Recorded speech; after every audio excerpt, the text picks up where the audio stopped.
Mach 3, give me crew show on 2, 3, and 4. Line 1, actually 1. 6, 3. Mach 3, give me start line 2. 5 electric. Mach 3. 5 line 2, Mach 9.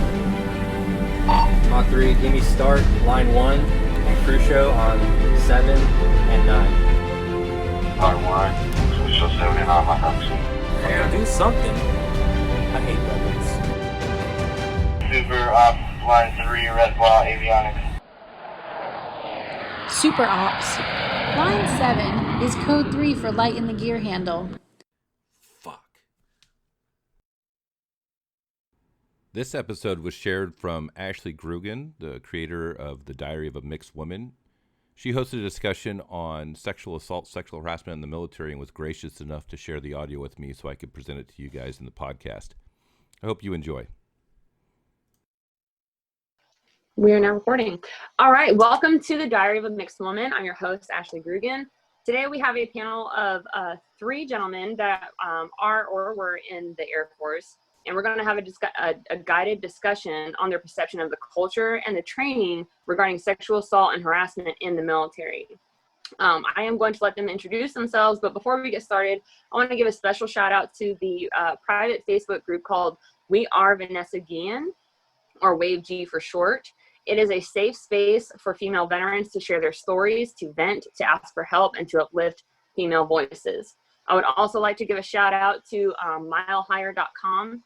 It's a podcast site that has been authorized by Vanessa Guillen's family to sell merchandise with her face and name on it, and all proceeds from that website go directly to the Guillen family in support of what's going on with her family. Now that I've got that out of the way, I'm going to go ahead and go around the room and let everybody introduce themselves. Whoever wants to go first.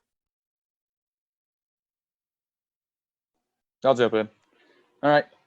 As you can see, my name's Chris Montville. I'm a Master Sergeant in the United States Air Force, active duty, stationed over in the United Kingdom. I've been a first sergeant for the last almost year and a half now. So that's me in a nutshell, and see if we can't get work through. Yes, my name's Greg Penrod. I'm also a Master Sergeant in the Air Force. I've gone through SAPR volunteer victim activate training, and have actually worked with victims of sexual assault. And so for the disclaimer, all the views that I go are my own views and have nothing to do. Air Force does not condone anything that I say in this.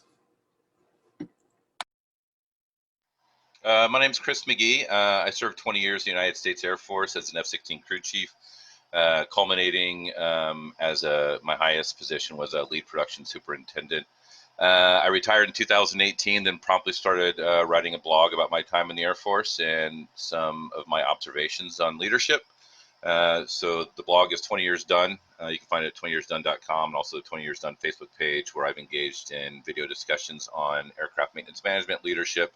And recently I had Ashley on a conversation about the experiences of women in maintenance. Yes, thank you guys for your introductions. I highly suggest anyone in the maintenance community or Air Force in general to check out 20 Years Done. Great conversations and discussions that are had on that page. All right, so let's go ahead and get started. I'm going to go ahead and ask some questions. I won't be doing the majority of the talking. I'm going to let the guys talk, but this is guided, so I will ask some questions. So what are your thoughts around the current climate of sexual assault and harassment in the military? And with that, I'll go ahead and talk about the I am Vanessa Guillen hashtag, or the Me Too military hashtag, things like that. What are your guys' current thoughts on the current situations? I don't know. I think it's having to have the program and everything like that is sad. Is that we should be able to not have to have a separate program. If everybody would just kind of mind our business and quit essentially touching it more things. So. Yeah, that's fair. Chris and Chris? I'll say that I probably have a little less of an insight just because I've been retired for 2 years. So a lot of my information is either from the outside looking in, which I'd be happy to kind of contribute what it looks like from the outside looking in. And then also whatever I experienced leading up to my retirement. But what I'll say is from the outside looking in, there's certainly a problem, and I think the solution has really evaded everyone that's tried to solve it because of the complexity and the nuance of not just sexual assault, sexual harassment, but human interaction and sexual interaction is a very nuanced gray area. It's hard to create a bright line rule for a lot of things, and I think that contributes a lot to the issue. Yeah, I agree with both. Obviously, I mean, nothing they're saying is not off topic, not off base. The legal aspects of it, like Chris kind of mentioned, are huge in the military, and anybody who's still active duty knows that almost every year we add more articles to it to try and help define it so that we can make sure that we're doing the right thing. That doesn't always happen the way that we want it to go through or the way that we feel that it should go through. I definitely don't envy anybody in the legal system who has to deal with this and try and define things like this, because you have to be so unbiased when you're talking about law change and legal ramifications, which I don't know how you do. When Ashley asked about this, I mean, I've got a wife and 2 young daughters, so there's not a day that we don't talk in some way, shape, or form about this, just because, like everyone here knows, like, I got a 12-year-old. She is already starting to blossom into a full woman and being noticed by other boys. Trying to prepare a young girl and having to have conversations about when you're walking to your car or home from class by yourself, if the street lights go out, what do you need to do? How do you need to respond? What do you need to be on the lookout for 24/7 even when you're with a group of people? So for the hashtag community, I wish we didn't have to have it. I really don't. I wish it was so open that we didn't have to have an almost anonymous, or sometimes people, direct tag with their profile. I wish we could just talk about it openly where there was no fear of repercussions. But I am glad that it's there for the folks that do need that outlet. It's a way where they can start to heal, start to open up, and unleash some of these things that for many women have probably been bottled up for decades, if not longer, depending on the situation. And I kind of want to jump in real quick too. I think all of us here know that we're going to have this discussion in good faith, and where this is coming from is definitely good faith. What Chris was describing, teaching his daughter, that in and of itself is probably offensive to women, because what Chris is doing is for the safety of his daughter, but what he's asking his daughter to do is to change her behaviors and adapt to a hostile, predatory environment. So if there's any women watching this, I hope you don't take Chris's words as he's somehow condoning or trying to adapt to this hostile environment. More of it's, let's mitigate the risk while we're solving the underlying problem, which is the perpetrators of sexual assault. Absolutely. Yeah. The two of you, I couldn't said the whole thing better. That's absolutely perfect. Yeah. Something I obviously went through as well. And growing up on military installation, my dad made it really important for me to learn how to defend myself when I was walking home from school and stuff. So yeah, I totally get that. So what are some of the behaviors that you guys see in your work centers that perpetuate this culture, like jokes or comments, anything in the atmosphere? Just what kind of behaviors do you guys see that really need to be changed?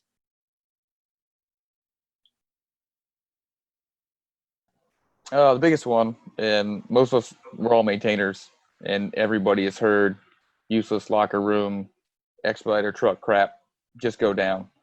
Sometimes it's not directed toward a woman, because it seems like maintainers will direct anything that could be sexual in nature toward another male, just because of the way we work and the way we really don't worry about those types of things, I guess. But the fact that you keep it going, whether you're directing it toward a female or not, it, again, like she just said, perpetuates the cycle. Like if you keep hearing jokes about, yelling surprise, and it doesn't matter. Like I said, that stemmed from someone who used that probably as everything in their head they thought was a great way to beat a rap case, which is complete shit. But then if we use it joking around with each other about, male on male, homosexuality, which most of them aren't going to do anyway, it just lets it keep going, and it kind of just beats it down. So when you hear it, it doesn't mean anything to you anymore. It's just normal speak, which is the biggest thing that, again, not so much in my current unit now, but in like the maintenance career field, we let a lot of crap slide just saying that we're thick-skinned. And I think it's most of it with like our young NCOs and our airmen, they're not mature enough to know how to answer any of this crap to begin with. They're just trying to fit in. And as that happens, it just multiplies throughout your unit where, well, they do it. Why is it a big deal when I do? Because no one stepped on the other dude's neck and said, hey man, you need to shut your mouth. That's some shit. You're going to piss somebody off. And it's wrong. But, sorry. No, I agree with what you just said. It's that whole stopping it when we're supposed to, instead of you do have that potential perpetrator that thinks, oh, they're just laughing and joking about it, so it must be okay. So what actually goes on in my head is okay. So yeah. No, I agree, and kind of what we talked about when we did the women in maintenance discussion, Ashley, was I think in maintenance profanity is just a part of the vocabulary, and I think a lot of men have a hard time differentiating between just being profane and vulgar and being inappropriately profane and vulgar, where, you know, if you're like, man, this fucking or this motherfucker just will not come out, and then you're using, like, if you're using fuck as an adjective to describe something frustrating or something like that, that's fine. But as soon as the word fuck turns into a verb for intercourse, it's very likely not going to be an appropriate comment, especially when you're directing it at a person that's like available for that verb. Like, that's where it's like a real line to cross. And I think, you know, and I say this as somebody who was a crew chief for 20 years, I think crew chiefs are just not well socially adapted to differentiating between appropriate and inappropriate vulgarity and profanity. I think that's the real thing. And kind of what both Greg and Chris were talking about, you know, stuff in the truck, especially what Greg says, like if you address it quickly. Like, I've found many times where I heard something inappropriate where I literally just stopped what I was doing as the expediter or whoever and said, that's inappropriate. And it's an immediate course correction. You let everyone in the attendance know that, you know, while you're around, because that's all you can really control, this behavior is not appropriate. And, you know, it's like with your kids. You don't let your kids get away with, you know, and that, I don't mean to talk down to maintainers. It's certainly not my intention, but it's just like, you know, discipline is when there is a deviation from acceptable standards, the sooner you adjust, the healthier your interactions, your micro society will be. And what happens is the longer it goes uncorrected, the more of a social norm it becomes. And then when you do have to make a correction, people are aghast that now you're a prude, or where is this coming from? The standard has shifted. Like, standard shifting is a real fucking problem. That's why you enforce the standard fairly, equitably, and uniformly at the first sign of deviation from the standard. And then everybody knows, okay, like, that behavior is not acceptable because Chris will fucking call you out on it. Like, that's how it should be. Anybody else want to touch on that? Because I got something to say. No? Okay. So first I want to say, Monty, what you're talking about is something that we addressed in 2019 Green Dot training. Pluralistic ignorance, right? And complicit bias. We do things because we think that's the best way to fit in, or if you don't go along with the joke, or if you don't laugh at the joke, then somehow you are now ostracized and you're no longer part of the group, and things of that nature, for sure. And then what other Chris said, McGee, I have to say, something that has been bothering me about the whole thing when it comes to the culture, when we talk about, you know, making jokes and stuff like that and being vulgar, you can still say things like fuck my life. You know what I mean? If I stub my toe or I accidentally hit enter on the cam screen and I didn't mean to, you know, submit that, you know, code or whatever, and I say fuck my life, that is not nobody's going to be like, oh, did you say that you wanted me to fuck you? Like, that's not, no, no one's going to say that. No one's going to say anything to you, you know, because it's just, you know, like he said, you're just describing a shitty situation. So I really wish people would understand that you can still make jokes. You can still have fun while you're at work, but having inappropriate comments and directing them at someone and perpetuating rape culture, that's inappropriate. You know what I mean? You could even still talk shit about people, just don't make it about sex. You know what I mean? You got a crappy expediter, like, man, he's a crappy expediter.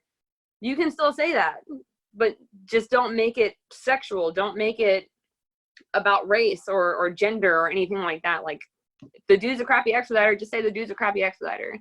You know what I mean? You can still make jokes and you still have fun at work, but there's a line when it comes to, like what McGee was saying, is that they lose that line when it comes to being vulgar to all of a sudden becoming inappropriate, and it's so blurred and they don't know the difference, and that's particularly for me disheartening. Anybody want to touch on anything else that I just said? I just want to add on to that none of us are perfect. So like if we slip and we do something stupid that we thought was cool because we used to do it one place, because we knew those folks, Ash knows what I'm talking about. Aviano, Friday. What happens when you bend over and you're not working? Ass punch Friday. Yeah. That was something, but we did that as people that we knew and trusted. But that could be seriously taken from somebody like, I cannot believe that just happened. And if you just, you're young and then you PCS and you take that to your new base and you've never met Ash before and she bends over and you punch her in the ass, you're getting beat. But not Fact. everyone is like Ash, who's going to beat you. They're going to just take that and, just beat themselves up for it and say, well, crap, I can't say anything because the rest of the dudes do it. The rest of the girls are okay with it, so I have to be as well. You have to be that person who can either step up as hard as it is and say, hey, like, this is bullshit. You guys can't do that. Or, hey, did you just do that? Like, I really don't think you should be punching Ashley in the butt. You have to, step out of your comfort zone sometime and bring it up. And if you can't bring it up yourself, bring it up to a friend of yours that you believe can. Like I said, because none of us are perfect. We all make mistakes. We all say things that are taken out of context or do something that was taken out of context. So we got to help police ourselves as well when we make those little slips. Yeah, just a quick little correction on something as simple as that, saying, hey, like, that's, I don't appreciate that. And then it stops right then and there. I totally get that. I can appreciate that for sure. Yeah. So what are some, go ahead.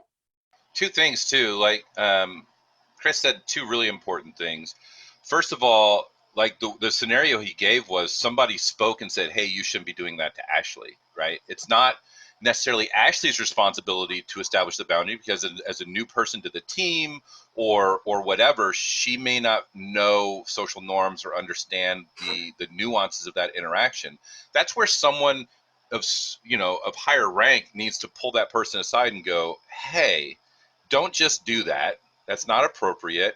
We can explain to her what we do and she can opt into the game or opt out of the game, and it's okay either way. But it's important for that expediter, that flight chief, or that staff sergeant, or that experienced senior airman that has his shit together to go pull that person aside and say, hey, don't do that. And the second thing is, I'm certainly not perfect. Half my blog is me apologizing for being a fucking tyrant in my career, right? But part of it is also, there was an incident, a few years ago where a staff sergeant made an inappropriate comment to a female NCO. And I think he knew pretty quickly that he had fucked up, right? That it wasn't just vulgar, like, yeah, he had insinuated something sexual. I don't think he had no attraction to her. It was, he just happened to use that vulgar language. He crossed the line, didn't realize it. But then he kind of puckered up and he never gave her an apology. He ended up getting separated and his career was ruined. But like, it's important to do that course correction. And, as the people that have been on the brunt of my anger in aircraft maintenance, there's been many fucking times I've had to pull someone aside and go, I am really sorry. My behavior was totally inappropriate, not sexually, but just anger stuff. And one time a colonel said, okay, thank you. And then he still reported me to my OIC and I still got in trouble for it. But it was still important for me to go to him afterwards and go, I was wrong. I shouldn't have done that. And I accept responsibility for whatever it might be. My hypothesis of why that doesn't happen more is probably what we're going to talk about here in a little bit, where male service members are afraid of any admittance for any sort of sexual impropriety because they're afraid that it's a less than zero mistake Air Force type of deal when it comes to sexual harassment, sexual assault, and any sort of admitting to their impropriety is going to ruin their career. When a lot of times having a good, honest discussion in good faith and apologizing for your behavior might actually save your career, but nobody feels comfortable doing that. Monty, you got something to say? No, just he's spot on. Like, so many people go through 18, 22, 36 months of a sapper investigation just to find out that all he had to say was, this is what she told me that I was supposed to do with her. But everybody clams up. Things like, you have to be honest. Hey, I took this as this. I didn't stop, or I didn't ask the question because I was a drunk dumbass. You need to say these things. You need to tell the truth, whatever it may be, even if it is, I was an asshole and I grabbed her boob. Whatever it may be. Take it on the chin like an adult. Everyone makes mistakes, but the one Air Force mistake only happens when you lie about it, because really it's not that one mistake anymore. It's the 14 months of lies you've been streaming along, and now all the evidence points, it says, no, like, dude, you've been lying to us for this whole time. And it, like I said, stems from little things and goes to huge things, but definitely be honest, talk with people. Don't let it get to the point where the only way to fix it is to report it. You have an issue, talk to your folks. All right, so Absolutely. Penrod, you got anything to add? Oh, go ahead, Chris. And that also isn't to say like grabbing a boob is a small thing. And it's also not necessarily a mistake. And I know that's what Chris was saying, but it's something that you might be able to learn a quick lesson from and heal that wound by accepting your responsibility for what you did. And, you know, if I'm falling and I'm grabbing for something and I grab a boob, like, yeah, that's a mistake. But if I am intentionally making physical contact with another person in an area that is certainly a socially unacceptable thing outside of an intimate relationship, that's not a mistake. That is, you misread signals, or you are, you know, a sexual, you know, deviant or something like that. Like, that's a distinct possibility. But that isn't to say that, you know, contact with another person's body, especially in an area like that, is a mistake, except in the most extreme situations. I know that's not what Chris was saying. I'm just trying to make sure that we all understand that very, very rarely is contact like that justifiable as an accident. More times than not, it's a miscommunication, misinterpretation of signals, or somebody that is amoral. 100% agree. Penrod, you got anything to say? Yeah, kind of going back just a little bit, it is like Monty said earlier, it's I've walked in on a situation where I'm like, I don't think that was appropriate at all, and I go to confront them, and you know, the female was for it, so I was new, and they had a thing going, so I just kind of backed off and let it go. So it's knowing that unit dynamic, and you know, who's a part of the game, and you know, who's comfortable with it. And then we've had incidents where somebody's like, "You touch me, and I'm gonna, you know, punch you in the mouth." And so everyone's like, "Okay, cool. He's not in the game. we'll leave that person alone anytime, you know, we're playing gay chicken or something like that." You know, that's how it is. And going on with what Chris said about it being an accident is, I was deployed with a female, and she was doing hydraulic servicing, getting soaked, and she asked us to take her blouse off. And me and the other guy were like, no, that's, you know, even though she asked, we just kind of stepped back and was like, no. You know, she kind of got angry to drop everything she was doing to take her blouse off to finish what she was doing. But it was just that didn't want to be perceived as something that could have gone another way. I am actually really glad that you all brought this up, because so at Aviano, before we got the push boxes put into the HAZs, we had, Chris, I was explaining to you before, you know, we had the carry boxes. You had a launch kit and a carry box. They're heavy as shit. And we would pack up, swing shift would come in, and we would pack up the truck with all these boxes. And so there's not much room for anyone to sit down, right? And so we would literally all be sitting on top of these boxes and trying to get the whole swing shift into the truck so we can go out and do turnover and stuff. And you just have these instances where you're crammed in, there's body parts everywhere, you got people laying across each other's laps. I've laid across a bunch of dudes' laps. I've had dudes laying across my lap. You know what I mean? It's just, in that moment, it's not about a sexual thing. It's just us getting out to the line. And then there's been a couple of times where I got my hair stuck on the landing gear door, or not the landing gear door, the clamshell, when I was trying to put the JFS back in. And so I'm sitting there trying to hold my JFS up, and I can't move forward because it's yanking on my hair, and I'm gonna, like, it was a chunk. And so someone had to come from behind me and hold up the JFS for me. And, you know, so like, it's awkward. It's very awkward. And their hands are very close to my boobs. But I'm like, oh, thank you. And I get my hair out, and I'm like, okay, now I can put the JFS in. Like, it wasn't a big deal. And there's just certain instances in certain career fields that you're just naturally going to be too close to each other. The jet, especially on F-16s, is a small jet, tiny places, and you're literally going to be on top of each other. And I think there is a comfort level when it comes to our job because we know these guys, you know what I mean? Like, everybody that I worked with at Aviano, I trusted with my life. You know what I mean? They were just all really good dudes. We hung out all the time together. We had Sunday dinner together every single Sunday for like 3 years, you know? So I knew these people, but then I get the Shaw, and I don't know these guys. I don't know who I can trust. And so when they are playing grab ass and making comments, and, you know, and then eventually leading to my own harassment at the Gamblers, you know, it's a very different environment because no one took the time to get to know me and or understand what I was cool with and what I wasn't cool with and stuff like that. And I wish more people would have those kinds of conversations or check them, and, you know, what you guys were talking about. Hey, that's inappropriate. Or, you know, you don't know this person. You don't know if they're cool with that. Or, you know, are you a part of the game or are you not a part of the game? That kind, you know, I wish more conversations like that would be had because I didn't feel comfortable with some of the games that Shaw because I didn't know these guys, you know. But there are career fields that I think that you have to, there are certain instances that you have to be kind of comfortable being close to each other. And I think that a conversation about that would be a good one to have very early, maybe even in some kind of tech school or something like that, where they talk about you're going to be close quarters with people. So make sure you establish boundaries and let people know what you are okay with or not okay with, you know, like if a woman's asking to have you take her top off so she can keep working, you know, maybe let females know, like, guys aren't going to be comfortable with that. Maybe don't ask them to do that. Or you know, same thing, vice versa. Just having those kinds of conversations and bringing that to the table before they even get, you know, to the line, and let them know you're going to be in close quarters with people sometimes. And some, you know, it's not, they're not doing it to be a harasser or abuser, you know, they're not doing it to assault you. But there should be boundaries drawn for sure so that people know, you know what I mean? Does that make sense? Am I rambling?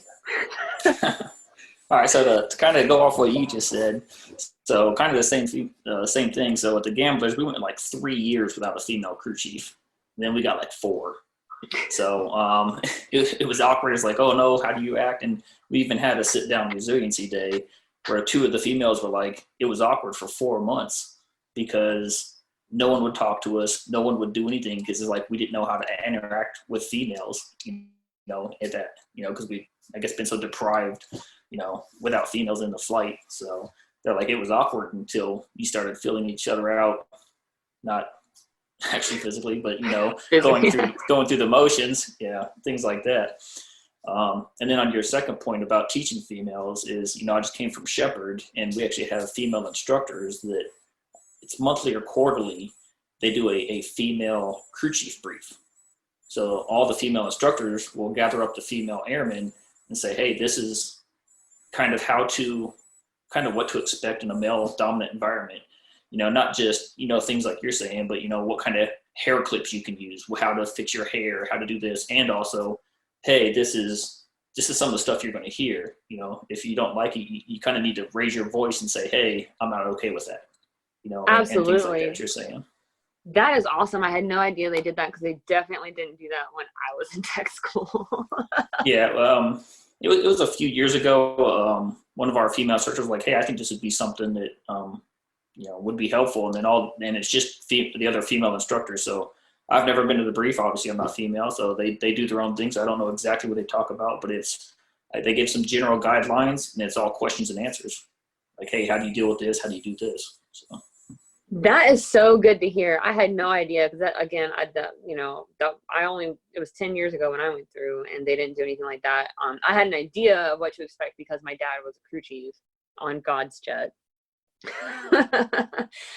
I had an idea about it, and I know some other females, that they had, were military brats and have an idea of what to expect when it comes to the military culture. But I'm glad that someone's telling them, hey, these are some of the things that you're going to hear. If you're not comfortable with it, say something, because that's empowering, especially coming from a female, from a mentor, from a teacher, a higher ranking individual. You're an A1C in tech school or younger, and having someone that's higher ranking or an experience coming out and saying things like that is very empowering. And I really wish they would have done that a long time ago.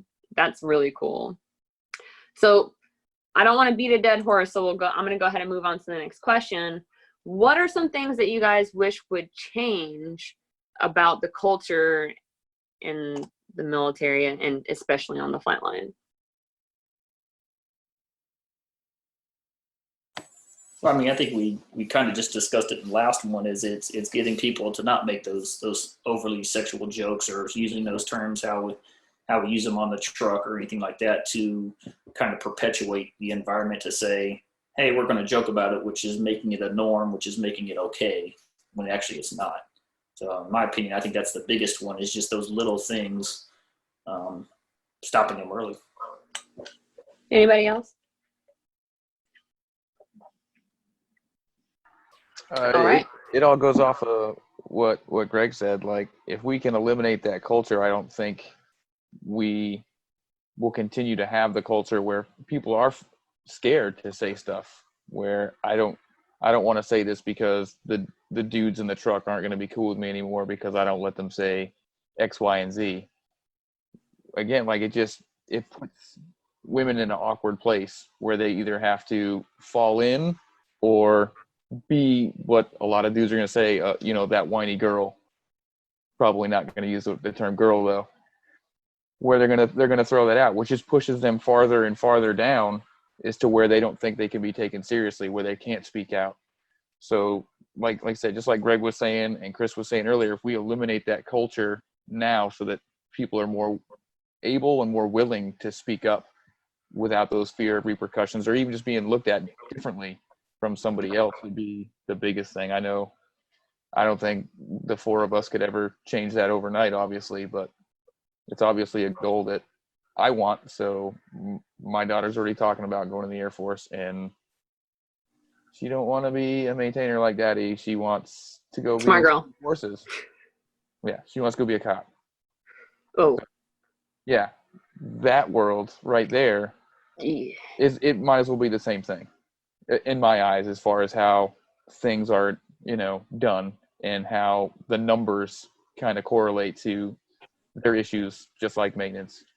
So, like I said, I mean, the cultural change to where people can just speak out. Reporting. There's a couple of questions in here that, like, why is it so damn hard for someone to get a hold of someone to actually talk to them about making a report?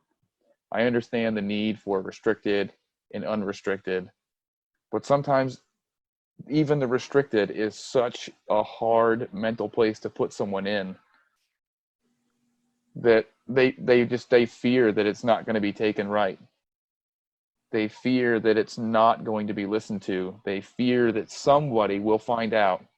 As many walls and barricades we put up to keep that stuff locked down, people won't report it, just because of all the fear that is associated with it, just being looked at differently, the command team treating someone differently. Maybe you don't want to be treated differently. And I said, I don't know. I've never been sexually assaulted, but I've heard a lot of women tell me that the only reason why I didn't talk to anybody is because I didn't want you to look at me like I was somebody different. Because you never know how people are going to think about you. And when you're in that state mentally, you're automatically going to take yourself to that. Like, how are the people that really know me going to think about me? Even though in my heart, I'm not going to treat Ashley any different. But in her head, she doesn't know that. And if I don't know that she's going through an issue, how can I reassure her? So, like I said, I know there's no easy button on that one, but yeah. Well, what do you guys think about? Go ahead. Sorry. Go ahead, Chris.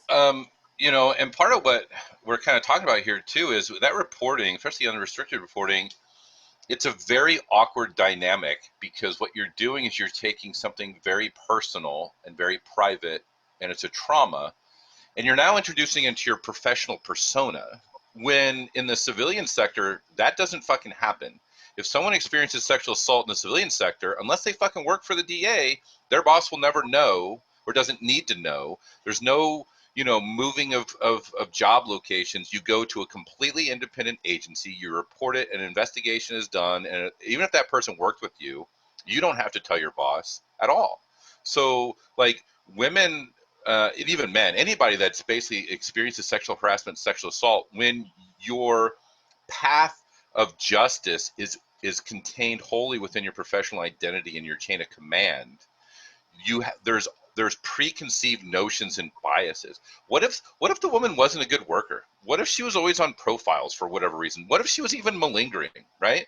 That doesn't invalidate the fact that she was sexually assaulted or sexually harassed. But when she goes to her commander, he's going to already have a preconceived notion of her and a preconceived notion of her abuser, who's, you know, and I'm not trying to make some huge leaps here, but I think we can all probably agree that most of the time in the military, the perpetrator of sexual assault typically has some sort of power or authority or rank or supervision or in some way over the person that is assaulted, right?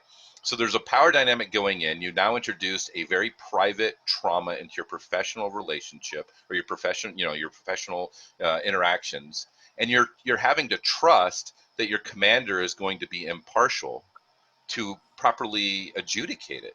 And I think, like, I mean, you know, that involves a lot of trust that has to be built before the assault happens.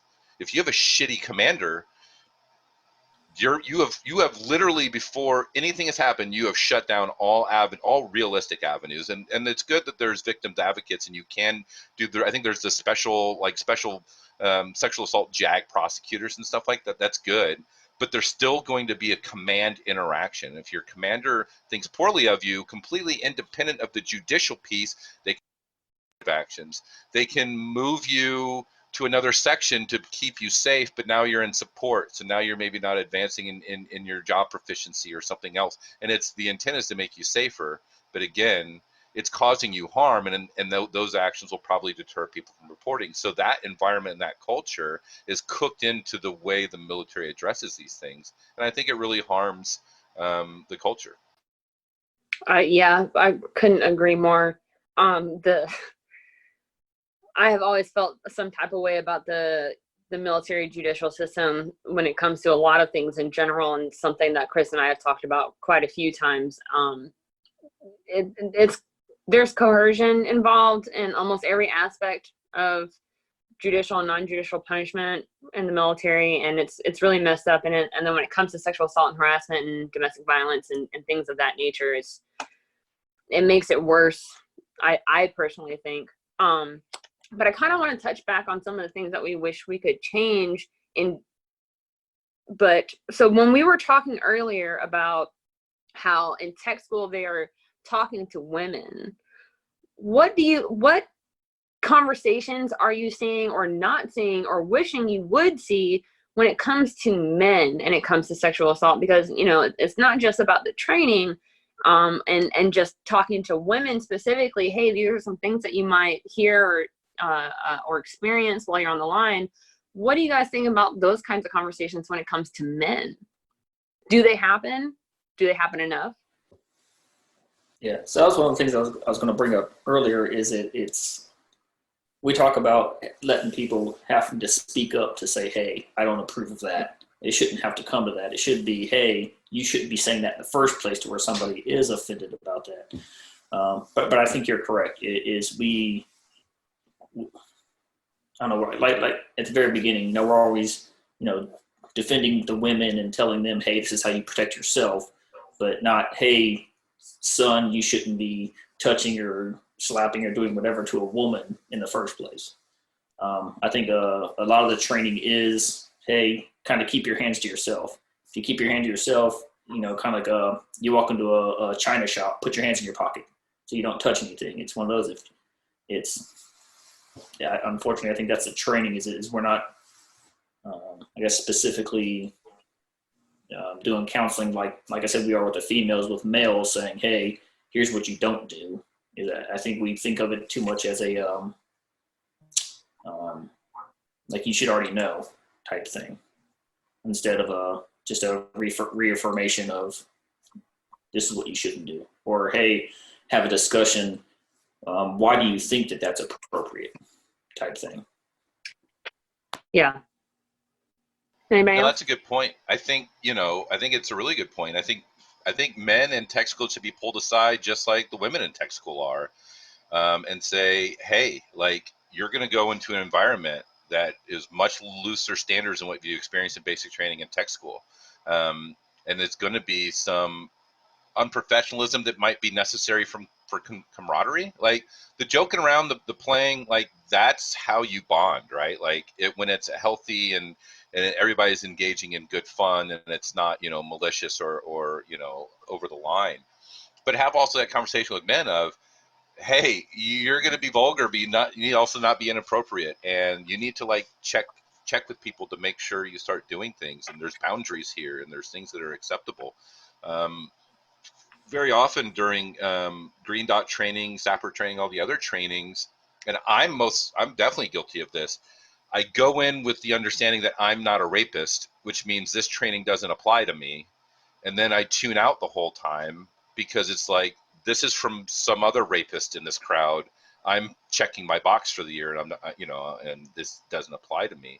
I think part of those trainings should be not specific to rape. It's, let's talk about the slow slide into an inappropriate environment or a hostile environment for women, and where are the roadblocks you can set up along the way. It's very akin to like the Swiss cheese diagrams for aircraft mishaps, like a sexual assault requires lots of pieces of Swiss cheese for the holes to perfectly line up, and then it happens. And that's really what Ashley's probably alluding to when she talks about rape culture. It's individually, each one of those things doesn't contribute to a rape, but in taking in the totality of that culture, that's when resistance to those behaviors kind of drops, and that's where people of less ethical means, and women that are more vulnerable because of a myriad of factors, maybe that's where the rape happens, because there was a culture that really kind of aligned these things that should have been barriers, and it didn't. Awesome. Sorry, I hope I don't repeat anything that anyone said, how to use a restroom, but 100% with Chris there. Again, guilty of it. That's the same. I'm a maintainer. Why do I have to go to this? Don't touch people. No shit.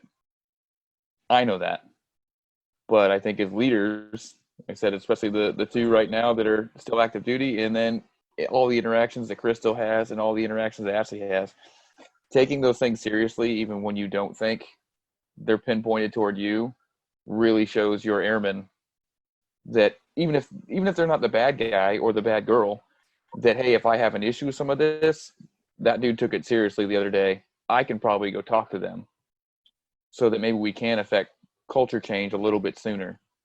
The other thing, the way that Ashley reworded this, we have to start super duper young. So, I mean, obviously for us, it's basic. That's really the earliest we can affect, military change, other than just being parents. And it drives me crazy, and I have arguments with this all the time. My daughter can't wear a skirt to school without leggings underneath it because it's distracting to boys. She can't wear a tank top because it's distracting to boys because they can see where her cleavage may be one day. Fuck you. Raise a better fucking child. Beat his ass if that's what he has to be. And I know you can't say that, and you can't really do that. So obviously these are 100% just Chris's opinions. But that's like, our society is a failure to train decent human beings to how to interact with folks. I know obviously that's not an easy fix, but like Ashley was saying, like basic training, tech school, like Chris was bringing up, and I'm pretty sure Greg hit on it, those trainings at the lowest level to teach people, hey, dude, like, it doesn't matter what you were taught or what you thought. Like, sweet, Ashley's got a really low cut shirt on. That means I can stare at her boobs. No, dude, you need to treat her like a human being because you're a fucking human being. don't be a piece of shit and don't make excuses for being a piece of shit. Sorry, soapbox, my bad. No, you're good. I'm here for it, man. I'm here for it. I think because it's so important, right, for anyone that goes through any kind of sexual assault and harassment or anything like that to be able to know who they can talk to and stuff like that. But you really can't figure out who you can talk to when everyone in the work center is laughing. You know what I mean? Or whether they didn't agree with it, but just laughed because that's what everyone else was doing, or whatever the case. And teaching guys early on, it's not just the women. It shouldn't just be the women having to defend themselves and protect themselves and carry mace and learn self-defense moves and all these different things. When I joined the military, I'm joining a whole new family, right? And so I shouldn't have to tell you what you're saying is making me uncomfortable, or don't stare at my boobs. Like, you're my brother in arms, you know, like, we're a family. I shouldn't have to tell you those things. You should be looking out for me and saying, hey, don't look at her, you know, like that kind of stuff. And I wish that we had more of those conversations at the lower levels. It's been a year since I've been out, and I promise you, while I was in, I didn't see any of those real conversations in the work centers at the lowest level, or even at the biggest level. Even when I was working at, you know, staff, we had a really great staff team, and it wasn't really, we didn't have to discuss it because it wasn't a problem in our work center, but it should have been something that we had been discussing. It should have been a part of our end processing brief, you know, like, yeah, okay, everyone knows the zero tolerance policy. Everyone knows that. But when you come into the briefing, especially, you know, and FTAC as well, hey, if you are in, you know, certain career fields, you're going to be in close quarters with people, and, you know, there's this culture, and you know, there's micro cultures all over the military within these work centers, and cultures are going to be a little bit different, but make sure you are that person that says, I'm not okay with that, whether it's happening to you or someone else. Say something. You see something, say something. And just like with what Penrod was saying, where you've got these females, and I'm telling you, that is so uplifting to hear, because that's empowering. Well, men should be empowering other men as well, you know, and it should start at the very beginning of our careers, I think. You know, like, I admitted that I blew off a lot of the sexual assault training because I felt it didn't apply to me. But what I really enjoyed, some rarely, I mean, it happened rarely, but some good training in the Air Force was bystander training. That was very much a, hey, these are the cognitive pathways that all of us have in our brain, where the more people around, the less likely we are to speak up. And never mind the fact that bystander syndrome is probably, you know, by orders of magnitude amplified in the military, because then you have the whole rank dynamic where, well, the staff sergeant isn't saying anything, so it's not, you know, if he's okay with it, everyone lower ranking is going to assume that it's okay. And it's even more insidious than that of, oh, the staff sergeant's letting it happen. That means if this is bad, he's going to be the one responsible for it. I'm absolved of responsibility because I'm lower ranking too. I'm sure that's not an intentional thought process, but that certainly goes into the calculus. Like bystander training, I mean, you know, if anybody's read or watched anything I've done, you know, I bash on the military a lot. And I'll tell you what, the rank structure and the indoctrination in basic training in tech school and the rank throughout your career really works against lower ranking people from speaking up. Like, it is cooked into you as an airman very, very frequently not to speak up. I mean, how many times, and I'm fucking guilty of it too, how many times has an expediter, when an airman brought the TO to him and said, hey, we're supposed to get this adapter, and he's like, shut the fuck up and put the CSD in the jet. Nobody uses that fucking thing. Quit being stupid. And then they go off and they do it. Like, that was the time where they spoke up because they thought something was wrong, and they immediately got shut down. So it's, you know, and that happens, especially when you're a new kid and you're kind of adrift in the whole thing. Like, that those course corrections of shut the fuck up, that's not how we do it, happens a lot. And that's a very insidious sort of culture to create, because it doesn't just apply to CSD installs. It also applies to ASTAP Fridays, where the A1C goes, well, I have to shut the fuck up for most things because the tech knows what's going on. I found bystander training to be very good. I wish it was more, I don't know, robust, I guess is the word I would use, you know, and really kind of sealed it in that, you know, you are responsible for the behavior of others, and you are responsible for the treatment of others, even if you're not the one performing the behavior, or, you know, like, it's your job to step in. Like, that's what it means to be. And I'm going to talk about being a good airman. Being a good person kind of goes back to what Chris said. Like, this is, you know, his daughter or his wife or his sister or his aunt or his mother. Like that's someone that, you know, it's objectively causing them harm by being subject to this behavior. A moral person, regardless of rank, should be able to immediately stand up and battle. And I mean fucking battle. Like, there's been many times where I faced an unjust decision or an unethical decision, and I was like, fuck it. I will go hard as fuck on this person, and I know I will win, because I'll eventually keep going up the chain till I find someone that sees that this is clearly an immoral and unethical behavior, and then I'm gonna destroy all the fucking yes men between the person that affected change and the first motherfucker I went to, and I'm gonna wring them all out to dry. And I think a lot of young airmen don't realize they have that power. And yeah, it's scary as fuck, but you still have to do it, because that's how you affect change in your culture. And I'm gonna get off my soapbox now. Absolutely. Me and Monty are like, yeah. No, absolutely. I 100% agree with that. That it's, the indoctrination is real. The power structure and the rank structure, it's intimidating. The minute that you get into the military, I mean, literally when you get off of the bus in San Antonio. Like, all right, I'm gonna move on. I'm loving this conversation. Thank you guys so much. This is amazing. So this is not a question that I had sent to you guys, but I want to hear your thoughts on this. What are the first words that come to mind when you hear annual sapper training?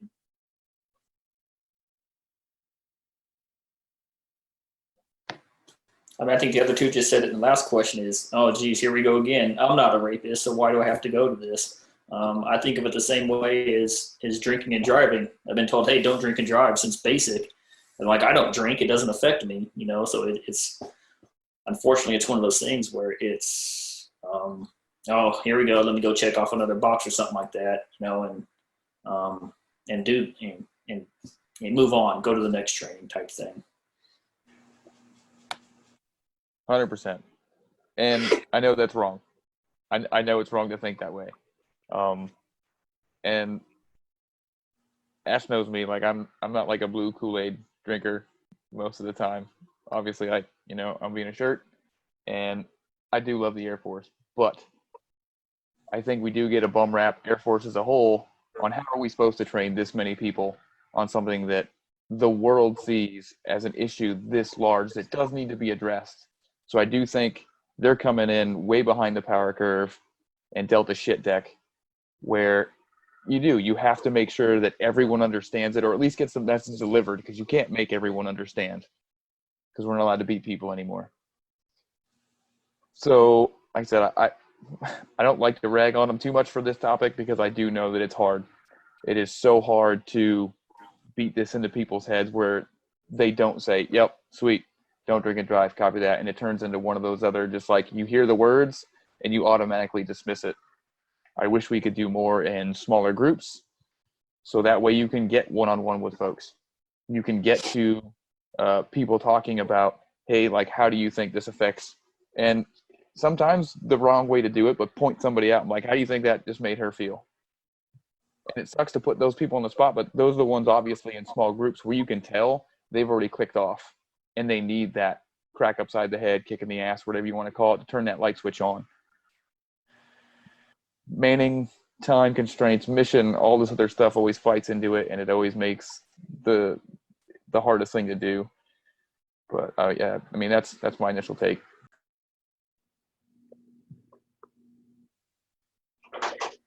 Yeah, I know it's an issue, you know, that's why I went, you know, when I had the chance of doing, you know, VVA training, is to those people that have gone full sexual assault, to actually help them cope and get through all the, I don't know if I want to say PTSD, but the negative thoughts of that, and try to help them go from victim to survivor, and try to move on with their life the best they can. Like we said, again, I hate that I hear sapper training. I'm like, oh, here we go again. But I don't know. I'm going to go ahead and admit that as a female, I have also done that. I have done that several times where I was especially early on in my career, I dismissed sapper training because, one, most of the time it was a CBT, I'm sorry, for the first couple of years, online training that's barely interactive or whatever, and it throws in some resiliency in there, and it wasn't really interactive, and I felt the same thing, like, don't touch people inappropriately.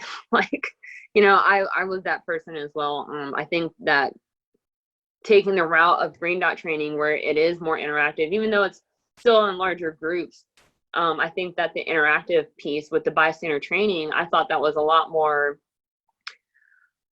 influential, I think, when it came to talking about, like, as a bystander and showing these videos of how the bystander effect can actually impact everyone in this room right now, like with the smoke room and stuff like that. And then getting people involved, and even though we use scenarios that weren't blatant, sexual assault or harassment, but, just talking about what would you do if, or what category would you put yourself in if this situation happened? And, it gets them to think a little bit more and literally moving around instead of just sitting there like zoning out. But I will admit I was part of that. I was just like, okay, don't drink and drive and don't touch people inappropriately. What's so hard to get about that? McGee, you got anything to say? Yeah, I got a lot. And I'm gonna don't get too crazy, because I'm gonna ask another question about training. All right, I'll try to be quick. So first of all, what I'll say is, the problem that I have with sapper training is the problem I have with most Air Force-wide mandates for fixing something is, first of all, it's fucking reactionary, and victim advocates are also reactionary. You're trying to put the pieces back together after a catastrophic event happened, when what the Air Force really needs to do is they need to be proactive, which is kind of fucking ridiculous because they expect all of us to be forward thinking and proactive in our jobs, but the Air Force somehow gets a pass that they can do blanket, structured training when sexual assault, sexual harassment, all this stuff is so gray and nuanced and scenario specific that it feels like a broad training is going to just hit the absolute peaks of a topic and not get into the important details of the valleys that really kind of creates the culture. And I think the reason is, and this is a little bit of my tinfoil hat, is when did sapper training start? Like, I mean, I know there was the Lackland Air Force Base sex scandal, right, with the TIs. That's when at least I remember seeing an uptick in addressing sexual assault or type of behavior, and it keeps kind of amping up. Maybe sometimes shifting gears between sapper training to green dot training, trying to find the new medium to kind of get that message across. But I think the reality is this behavior has been happening since time immemorial. Like, it's cooked into the military's culture because that's the way it's always been. And then what happens is when you get a high profile event like Lackland, what happens is Congress starts going, hey, what the fuck's going on in here?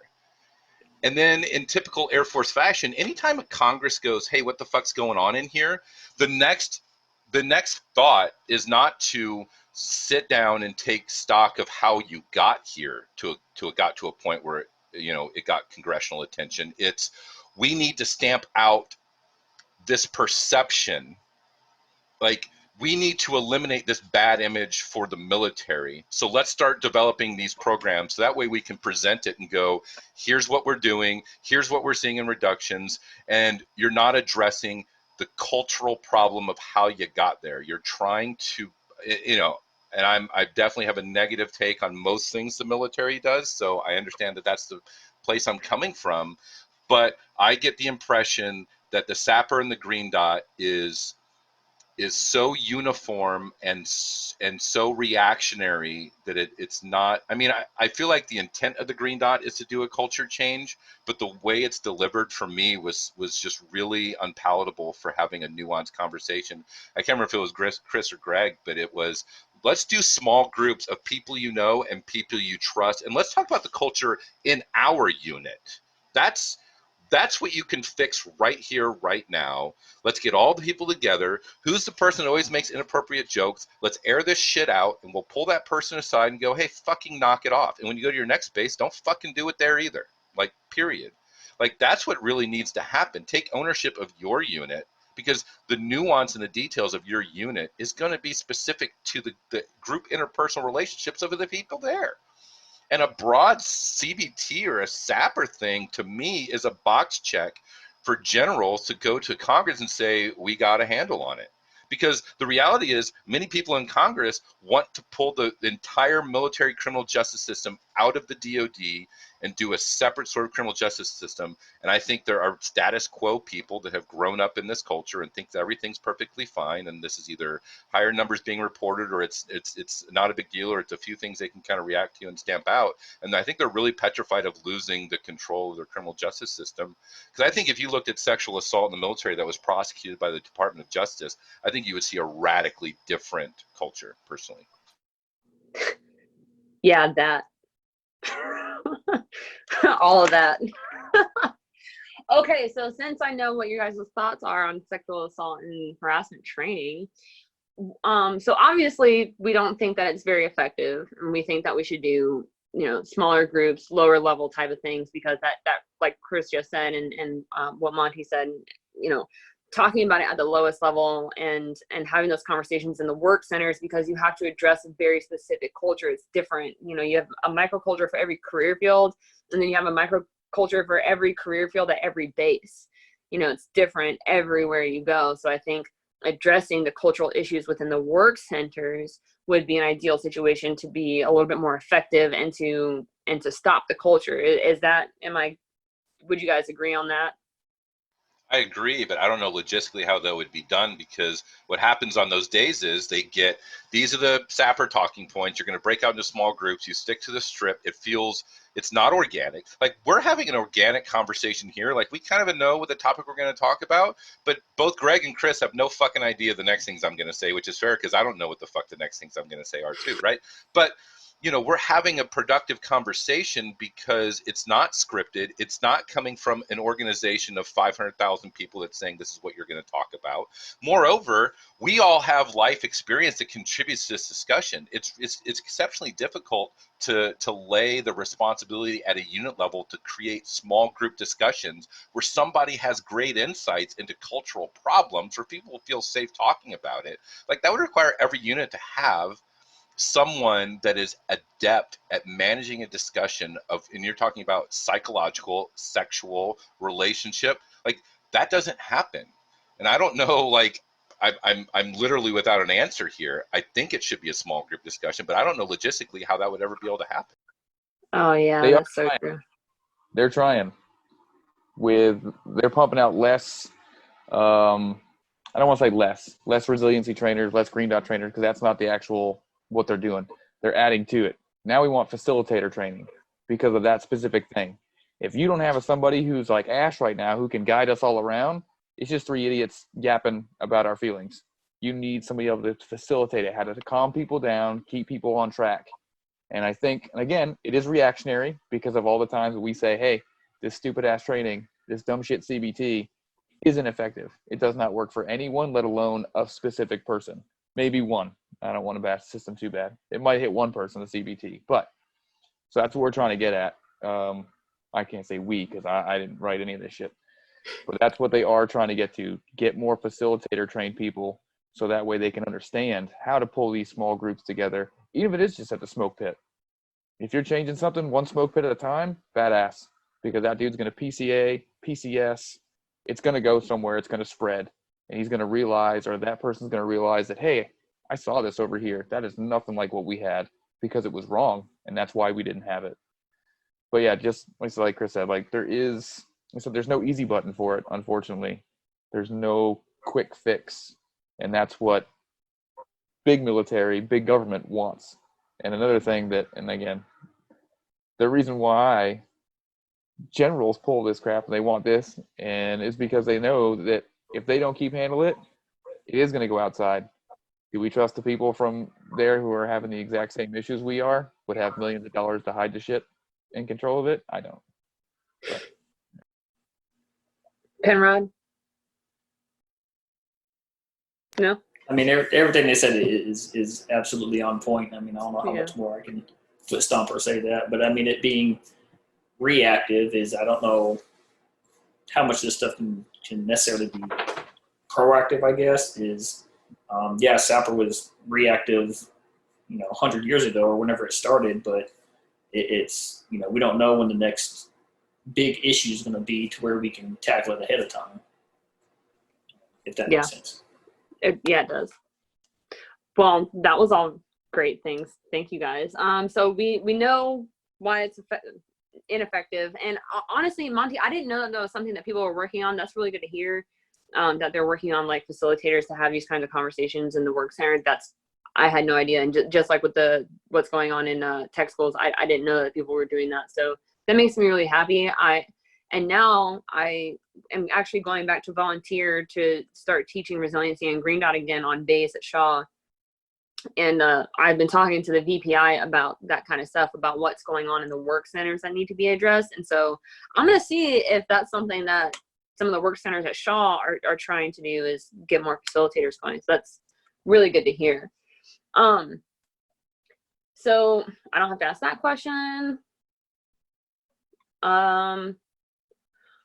So besides doing small groups, right, and addressing the culture in the individual work centers and stuff like that, what else do you think could be done to make the training more effective? Like, do you think it should be just conversations like this? Do you think it should be more interactive? Do you think it should be men in one room and females in the other? Do you think, what thoughts do you guys have in regards to how to make it more effective? What I think is, I think we need like a victim or somebody who's experienced all this to express, hey, this is what happened to me. This is how it could have been better. This is how it could have been handled better. Now getting, hey, who's a victim? Can you come into this small group? And so we can actually talk and have a questions and answers type thing. I'm not sure if there's I'd like to think segregating people shouldn't be a thing. Shouldn't be male and female. Should be as diverse as possible to get different opinions in there. But to be more effective, I think that would have to be what would kind of have to happen. Anybody else? Nobody? Chris? No? Okay. So I will say that I kind of agree with you, Penrod, and that part of why I agree with that is because after everything happened with, Vanessa Guillen and the Me Too military movement and the hashtags with that, if you guys can see it here, I made a video about my own sexual harassment at Shaw and how my own husband, who, at the time was not my husband, but was a part of that culture. And I think if someone like me was willing to go into the work center and say, I have been harassed here and I want to be able to talk about it, not necessarily, probably not then when it happened, but now that I've come to terms with it and I've grasped my own reality, I wouldn't mind going back to the work centers and telling people, especially because I am a crew chief, I can speak maintainer. I can go in there and say, hey, this is the stuff that happened to me. These are, these were people that I thought were my friends. My own boyfriend at the time was a part of this. And, it made me really uncomfortable at work. And it made, how it impacted me and my work. I had a harder time concentrating because of that kind of stuff. I think you're right, but that would be so hard because not everyone's like me. Not everyone's come to terms with it and is willing to talk about it. I do think that maybe it might be possible if maybe it wasn't someone from that particular work center, maybe like, if someone was TDY or like somebody from Shady J came down to Shaw and vice versa and talked about it kind of thing. I think it is important to keep it into the work centers or the cultures of like maintainers or finance or whatever. But I think that if we did like a swap of people who are willing to talk about their experiences, that way it's not, they can see it, but it's not exactly someone that they know or feel, I don't know, this is this is tricky. I think the big thing, kind of what Greg talked about, where maybe you put the women in one room and the men in another, or something like that. But after we did the discussion about women in maintenance, Ashley, I had a friend of mine send me a text saying he loved it, but he realized that he was ashamed because he had participated in a culture that kind of harmed women that he worked with. And I think that there's a lot of ego / career protecting posturing that happens whenever men are confronted with the reality that their behavior or the culture that they operate in normally is somehow, afflicting or negatively affecting women, where they're afraid that they're going to be demonized and or their career is going to be over, and they immediately kind of launch into a protecting thing of, oh, it's no big deal, or it doesn't happen here, or I don't do that. And I think part of it is having a conversation where you can really show, like, this is how you as a community of men have contributed to this harm. And I think part of that is, being able to be in an environment that allows you to accept responsibility and experience that shame, because shame is like it's, you have done some behavior that is against your core values, and now you are ashamed of yourself as a person. But if you can't talk about that shame, if you can't work through it and recognize how you can avoid it in the future because you're afraid of admitting to things because it's going to be career impacting or whatever, I think that really shuts down that cross share of information where a man could maybe recognize and accept what they did and do some cultural changes. I just get the impression when it comes to sexual assault, it's almost very much a tribal thing between men and women, and the wagons are circled. And I think you see that in a lot of different places where a woman accuses a man of sexual assault and his friends haven't seen that behavior and they support their friend, and the women feel that it's a men against women sort of thing. But I think part of it is we need to be able to allow men to experience shame or be comfortable talking about harms they've done without retribution. Because I think that's how growth is formed, by accepting the damage that you've done. I mean, Ashley, you've talked about the harm you've caused to women. I've certainly spent pages and pages and hours talking about the harm that I've caused to people. And part of that is it's a growth process. Like, if we don't grow, it's not going to change. Yeah. So that's one thing I'll say that, when we said, hey, what do you think of when you hear sapper treating? Everybody's like, oh God, check another box. Well, when they do come out with a new video or something like that, I do self-reflect. I'm like, man, have I done something to do that? Have I been a part of that? So Ashley says she was harassed while on the Gamblers. Well, I didn't know that. And now I think about it, I'm like, I hope I wasn't a part of that, or that I helped, not aggravated, but kind of just bystander, and was like, oh, haha, and laughed along with it. It's that self-reflection of somebody, and they say they went through some stuff. And I'm like, oh, well, shit, was I a part of that? Did I affect that? Could I have changed things? Things like that. I just want to say that you were not a part of it. Just so you have your conscience clear on that one. No, I always thought that you were very professional at work. You're a jokester, but you were called Zeus for a reason. So, but I self-reflection, I think, is really important when it comes to this, because it took a lot for me to realize that I was a part of that, and then to admit it to myself and then say it out loud on live on Facebook. That's kind of a big deal, but I realized how important it was for me to do that and say, I have been a part of the culture. I have done things. I won't say everything that I did, because I know what I did and I'm ashamed of it. So I'm not going to elaborate on that for people, but I know what I did. I know how I was a part of it, and admitting that I was a part of it is part of the process. Right. And I wish more people would do that kind of reflection. So this is just a tough subject, man, because that's so hard. Calling yourself out sucks. Nobody wants to be called out for anything. When you get in trouble at work, the first thing you're going to do is, oh, it's not that big of a deal, or everyone else has done it, or this person has done it before. Why am I getting yelled at? The first thing that we do is deflect or minimize. Right. And so even when we're doing it for ourselves and paying attention to the culture and recognizing how we might have been a part of it, no one wants to accept that they were a part of that culture. That's hard work. But I think as a society, if we could reckon with ourselves, we can reconcile some of the issues that we've had or things that we might have done that might have caused harm to other people. If you look at some of these stories and think, have I ever put someone else in that situation? And reflected on that, I think we can have a huge cultural shift, especially around this subject in general. But wow. Sorry, soapbox for myself. Let me ask this other question. I don't know what I did with it.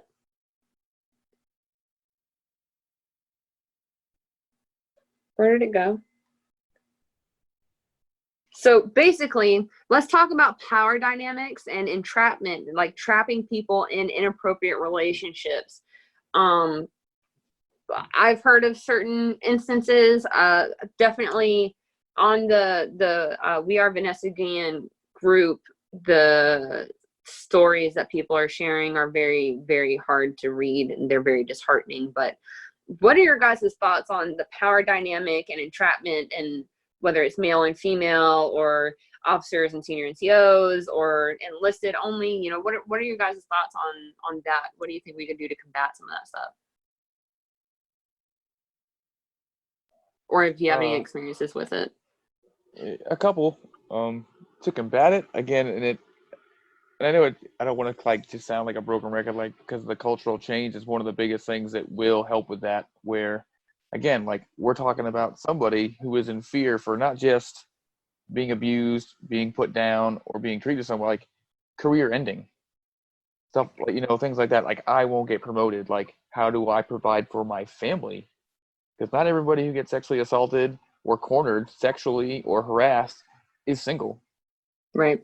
So how is it that I can speak out where if this person doesn't get me X, Y, or Z promoted or to this new job, that's the hardest thing that there ever is going to be part of, you know, to break this stuff down, is how are you going to make it so acceptable and so open that no matter what, no one has any fear for this? Obviously, like, there's checks and balances in the systems, and we have all these programs that are supposed to prevent all that. But just like Chris had said earlier, there's still bias in there. Like, you have to have that confidence that your commander or your section chief or whatever that person is going to back you no matter what. To let all that crap down. Yeah, you're a profile baby. You don't get any damn work done. They have to be able to flush all that and just take you for you and what this scenario is, and say, it doesn't matter. You are saying this. It needs to be treated as if this is the only thing that I know about you. How to fix it? Like I said, I don't know, other than just be honest with your people, especially the supervisors. Let them know, like, it doesn't matter what it is. If it's you, then it's you, and I need to help you. Obviously, it's a little bit easier. Like, that's my whole job now, like in the Air Force, is to take care of people no matter what that is. But it's not the easiest thing, and it's not the easiest thing to change throughout the entire military. And I know people don't want to hear this, but do it. Report it. 100%. Like, and I know I can't just instill everyone with the confidence to overcome that fear, but that's the best thing you can do. And if you are getting run up the flagpole by somebody who's not taking it shit seriously, keep going. Just like Chris said, you are in the right. Run that shit all the way up and fuck the rest of those people down that chain. Who cares? You need to take care of you, your family, and your mental state. And it does not matter if you think something bad can happen to you.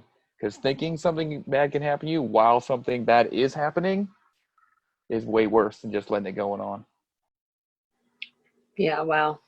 So there's also a problem that's unique to the military, because we have a lot of laws and regulations concerned almost explicitly with morality, which is fucking stupid.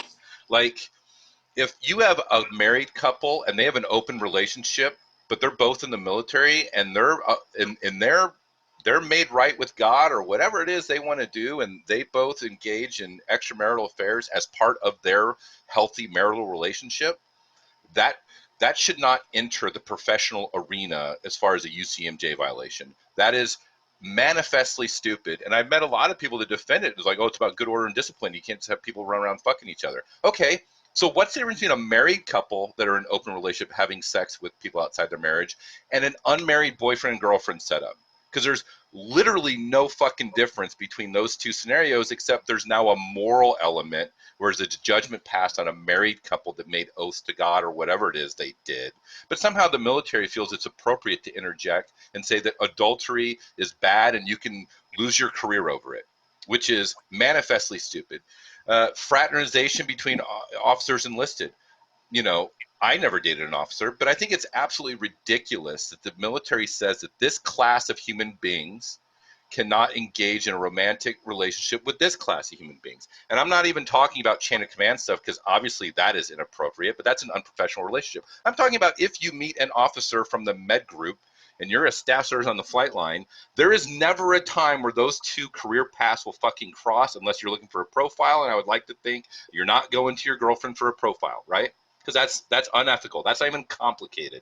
But the fact that you would have to conceal that relationship for fear of ruining both your careers with more emphasis on the senior person, like, you know, I can't wrap my mind around how that is good. And the problem with those two things, and I brought those two things up specifically, is because if a woman engages in an affair with a man at work or whatever, and then she breaks it off, or if it's fraternization between a female officer and a male, you know, airman or something outside the chain of command, then what happens is the power dynamic, the control between that man and that woman, because now he has power, he has something he can hold over her.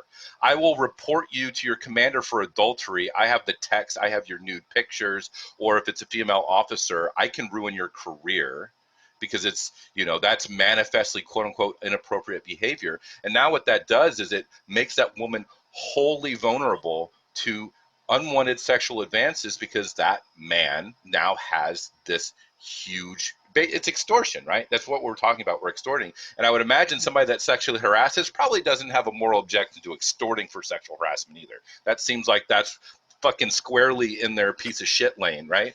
So, you know, I think the problem with a lot of things in the military is we're trying to regulate character. We're trying to, and the issue is, if somebody is a liar or somebody is unfaithful, like, you putting a regulation down isn't going to fucking change that.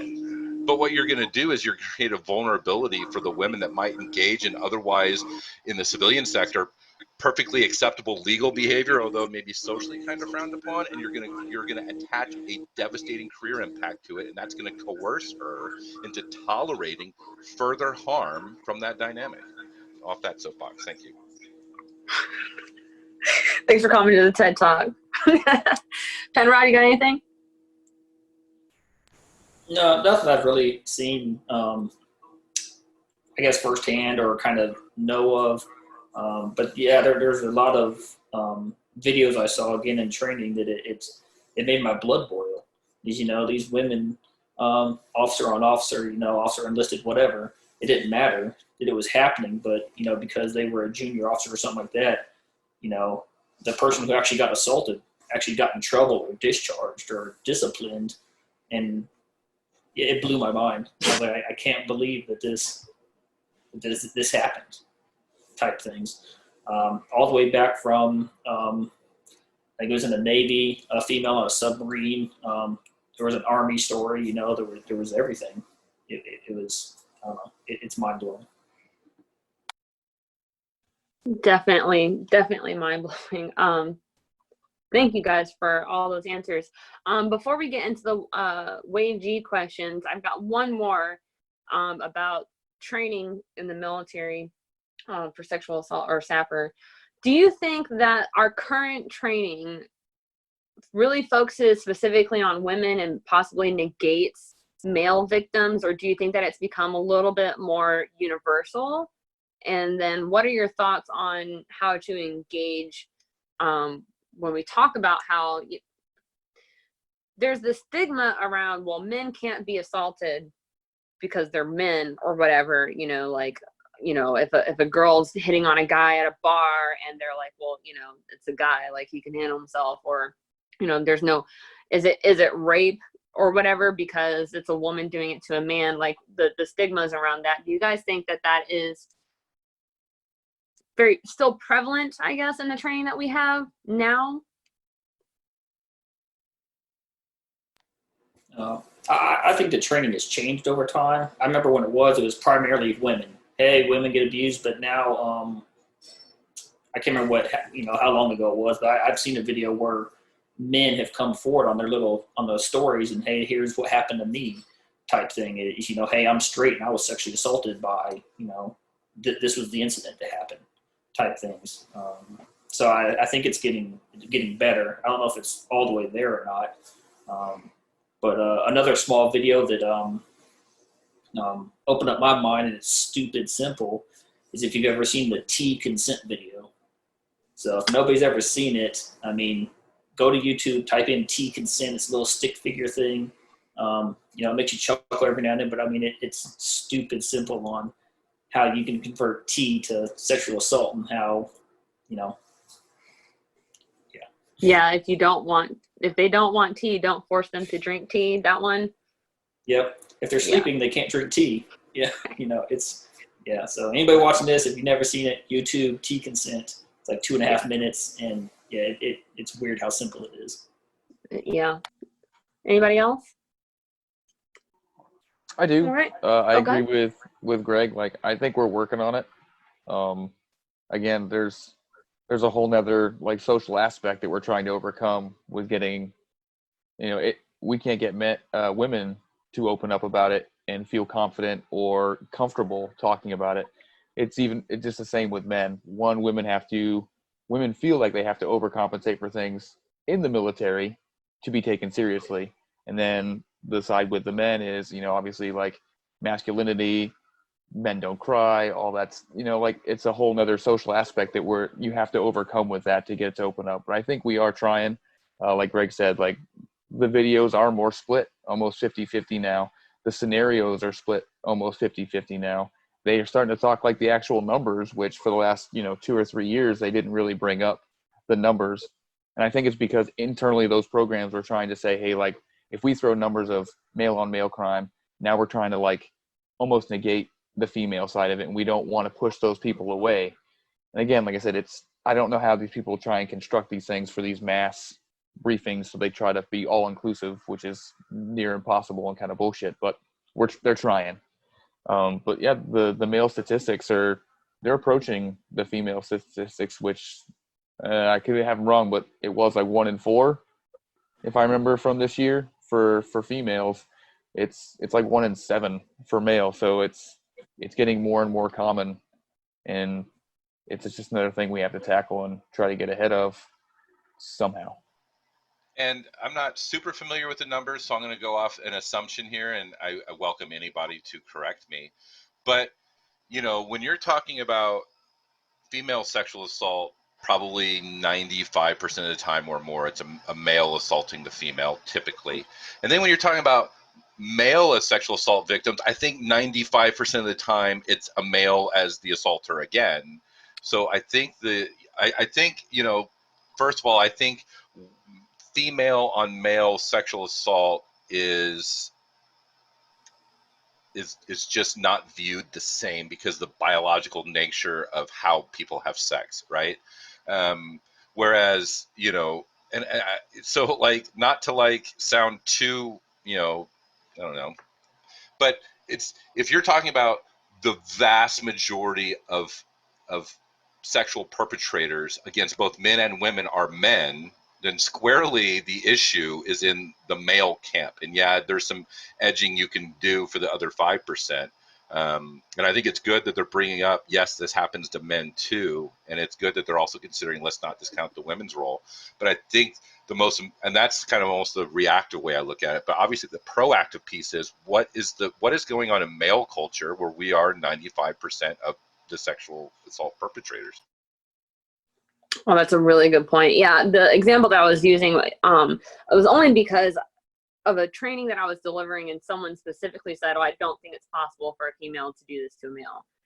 That's the only reason why I brought that up. But yes, no, I absolutely agree that I think that the stats are pretty.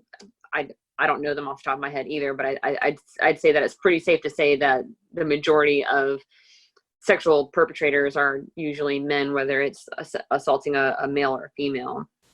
But yeah, I think that they should show those kind of statistics so that people understand, like, this is not just happening to females. I guess we deal with toxic work environments and stuff like that, and harassment is, I guess, I would say is more visible when it comes to females being harassed, but that doesn't mean that it's not happening to men, and the numbers are pretty high considering that the military is pretty much male dominated, right?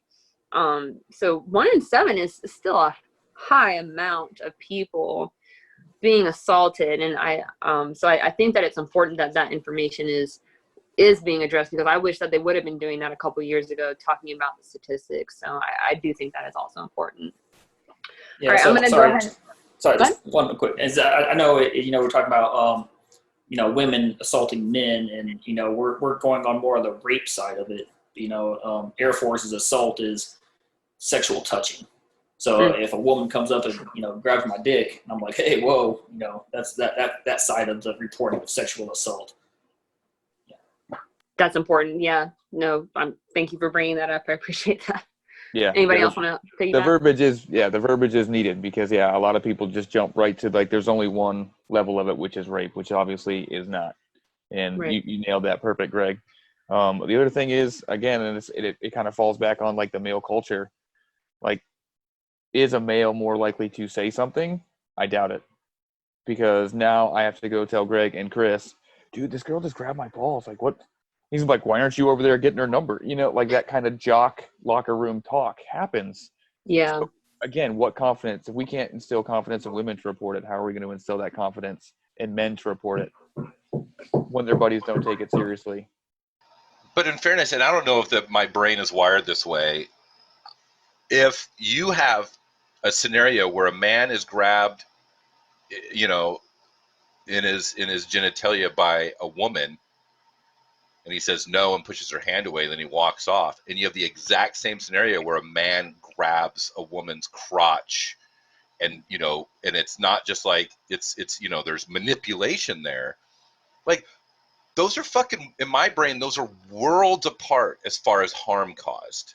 And I don't know if that's an unhealthy way of me seeing it, or if that's a realistic way of me seeing it. But those are not co-equal sort of offenses in my mind. What do you guys think? I'm very curious to hear answers. Yeah, so I agree. It is more like, oh, you do it to a woman, it's more invasive. But like Monty said, it's exactly, hey, she grabbed your dick, so why aren't you over there, progressing this? It's, well, maybe he's not of that lifestyle. Maybe he's a homosexual. Maybe he's married. Maybe there's things like that. So I agree with you, Chris. Is in my mind, you're right. Is I think if a woman was groped, it is a more serious offense than if a woman groped me. I wonder if that comes from the fact that, like, if I go up to a woman and grab her, and let's also take the totality of her life experience between any sexual assault she might have experienced and or persistent sexual harassment, where there's automatically a feeling of vulnerability when you're around a man alone. And I'm not trying to stereotype all women at once, but there's certainly a physical differential between a man and a woman, unless she's trained in Krav Maga or jiu-jitsu or something. There's definitely going to be a strength and size advantage between those two. So that creates like a sort of implied power dynamic of strength versus another. But, and then the totality of her life experience, if she's been sexually harassed, so she might be a little bit more guarded, or feel that inappropriate touching is a culmination of a culture that doesn't value her body. I am terrible saying body autonomy, but I think I'm saying it right. But, where it is attacking her person, because you're violating a boundary, and you're basically signaling to her that she does not have control of her body. And all these things I'm describing fucking don't exist in a man's perception of an interaction. Like, I don't have a long history of being sexually harassed. I don't feel like a woman that's 5'3" and 120 pounds is going to be able to overpower me when she grabs my penis and be able to do what she wants with it. Never mind the fact that if it's something I'm not interested in, my penis won't generally fucking work most of the time, right? Like, there's that sort of implied physical consent that goes along with a man engaging in sex as well. Like, so if a woman grabs my penis, hey, that's inappropriate. I'm married or I'm not interested, but I am not afraid that a rape could evolve from that interaction. And I think for a woman, that does happen in their mind justifiably. And I think that's where, you know, the severity between those two scenarios are wildly different, because as a man and a woman, we just have different life experiences, and the risk of that encounter is by orders of magnitude higher for a woman. That was a fantastic answer. Monty, anything? Nothing? I agree with him. I wish legally they were the same. And that's like my only takeaway from that. Like, because unfortunately, I have seen it played out both ways, where inappropriate touching to a female, automatically horrendously bad. Different female, inappropriate touching to a male, he'll get over it. Mentally, possibly, just for all the same reasons that Chris was saying, for all the things that Greg were saying. I don't walk in your shoes, type of thing. Like, I don't have to be that defensive all the time. I don't have to worry about the things, percentages of the overpowering and all that stuff. But legally, or at least biasly, I don't think people should see it that way, because how it affects that one person, it doesn't matter. Like, you've affected that person negatively, and legally, and from at least an initial get-go, it should be handled the exact same. Well, that's the only difference I see. I agree with everything that all of you said, and I also really strongly agree with Monty that sexual assault by definition and sexual harassment by definition applies to all personnel under the UCMJ, and I feel like it should be treated as such for sure. So if I nut tapped you, or Monty nut taps you, or whoever, it should all be treated the same. It shouldn't be like, oh, it's, that's just horseplay, or, why aren't you trying to get her number? I don't think it should be like that. I think straight up, that's assault or harassment, whatever it is that they're doing to an individual, and it should be treated the same. I am glad, though, to hear all of your perspectives on those situations, though, because that's not something that I ever really thought about, right? From a male perspective, like, that's not something, these are certain things that you don't necessarily have to worry about. Versus for me, this is something that I'm constantly worried about. Being in a room alone with a man in general is just something that I'm constantly on guard. I'm on guard when I go grocery shopping. I'm on guard, just whatever. I never thought about it like that, and it makes me even more sad just recognizing that. But at the same time, I still I have to agree with Monty on it. Legally, that applies to all personnel under the UCMJ, and it should be treated as such. No dude should be assaulting another dude. No female should be assaulting a dude, and same thing, vice versa. It shouldn't happen to anybody, and it should be called out when it happens. I'm gonna go ahead and get into the We Are Vanessa Guyan questions.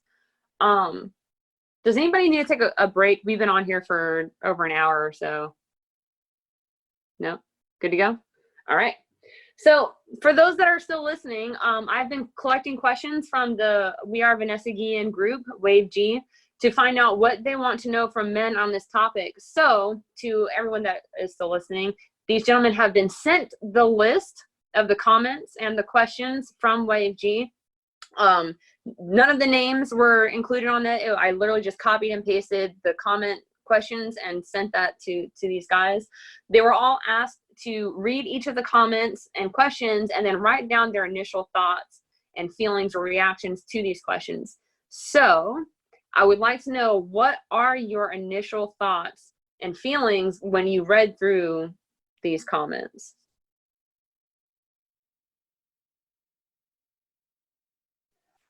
Anyone? One of the first ones, it was one of the first questions that you posted too, and it was, why do you think it's funny to joke about rape? I feel really, really bad for whoever had to post that comment, and also really either like blinded or just grateful that I've never had to deal with anybody in my circle of obviously friends or coworkers or even just acquaintances that even thought that like joking around with rape was okay. So yeah, like my initial on that is just I feel really bad for that person who's got to endure shit like that. Because luckily I never have, and no one's ever told me that, you know, that's been something they've ever even heard around the people that I'm with. So yeah, that's just my initial take on that one. Yeah, I'm kind of with you on that same point. Is that? But I mean, I have been around where we talked about it earlier. Is somebody says something and then just yell surprise, you know, and myself, somebody's brought that up, and you know, I've chuckled, you know, things like that. It's thinking back. It's well, yeah, that wasn't appropriate. You know, it's what was I thinking at that time? You know, again, kind of going back. You know, should have been what's the word? Knocked off kind of at that time. Things like that. There's other instances too where you know, if you know, sorry, I lost my train of thought there. If I come back to it, I'll chime back in.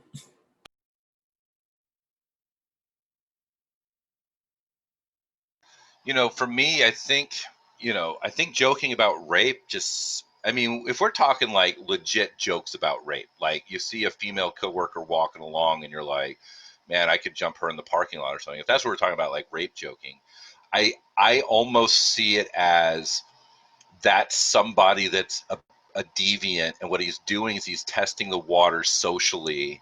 And I mean, I hate to use a hot button word, but it's gaslighting, right? It's basically, okay, let me do this small joke. Let me talk about her body. And let me talk about how much better she looks than so-and-so. And, I bet she's a freak. Or, and then it keeps like escalating and escalating and escalating. I think what they're doing is they're trying to find the outermost boundary of what their peers will find to be acceptable.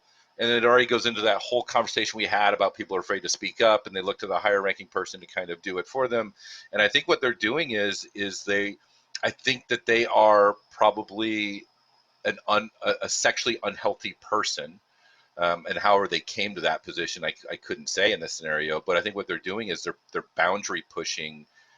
And that's where, you know, it goes back to probably the first thing I said in the discussion of that's where the immediate reaction from the expediter or for the staff or even from a fucking A1C says, hey, that's not fucking appropriate. And you say it in such a way where you're not passive, that you don't consider a rank differential. You literally just let that person know that the garbage that spilled from your filthy fucking brain into the public sphere here is not welcome. It's not acceptable. And this is your only fucking warning.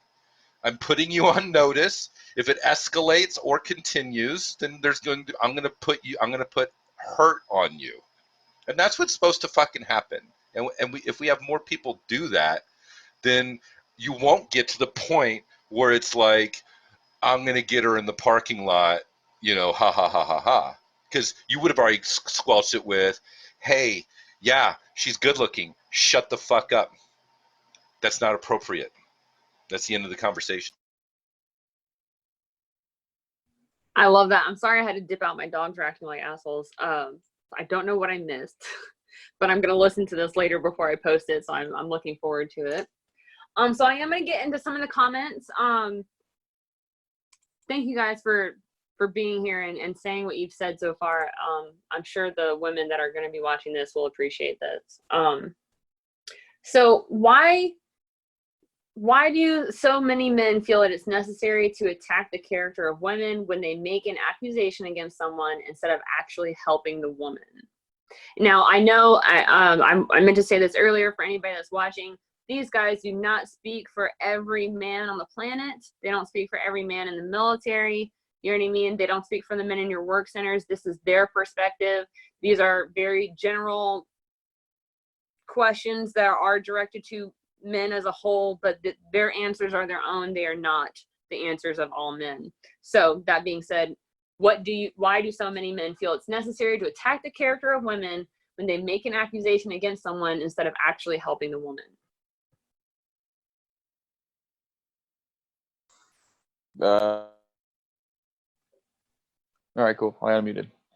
The biggest thing that jumps to my mind again, my opinion, is they're fucking cowards, and that's the biggest one. And I know it's not always like that. I'm sure there's maybe the 1/10% of somebody who was wrongfully accused by somebody at one rabbit hole fucking occasion, where, like I said, it's just probably like the decimal point of whatever, and they're going to harp on that, and they're never going to let that down no matter what. But in general, I think it's people just being cowards who can't admit to they probably saw something or saw these things coming and didn't do anything. And now, if you're already on that ledge of, hey, I never stopped something that I should have, they're kind of like just teetering on it and need to stay there with backing whoever their friend is or whatever, and being like, well, what did she do to stop him? How is that even a question that comes into your damn mind? Like, makes my heart hurt, like I said, for my two. Because if people think like that, it's ridiculous. Past being cowards and just idiots, I just there's no place for those types of people.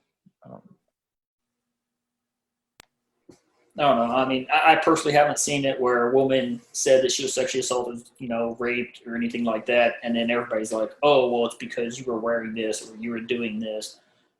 So in the case I had as a VVA, I was talking to the person, and she's like, "Well, I had sex a few days ago." I'm like, "That's fine. You're allowed to have consensual sex as many times with as many people as you want. And then if you don't give consent, then you were raped." But she was already on the defensive of, well, crap, what's everybody going to think about me? Because I just had sex 3 days ago. It's like, okay, I guess good for you. I mean, it was sex. It was consensual. So, yeah. I just wish it was, I don't know, unless it's, even their buddies. If I had a really good friend and somebody's like, hey, so-and-so raped me, I'd be like, damn, I didn't see that in the person, I wouldn't have imagined that, but, well, damn, that sucks, in my personal perspective, I'd be like, well, what do you need from me? How can I help you? Type thing. And maybe I'll distance myself from that person for a while until, there's kind of make myself neutral the best I can. That's good. So I'm sure I don't have to say this because I've been talking long enough that people can pretty much figure out who I am.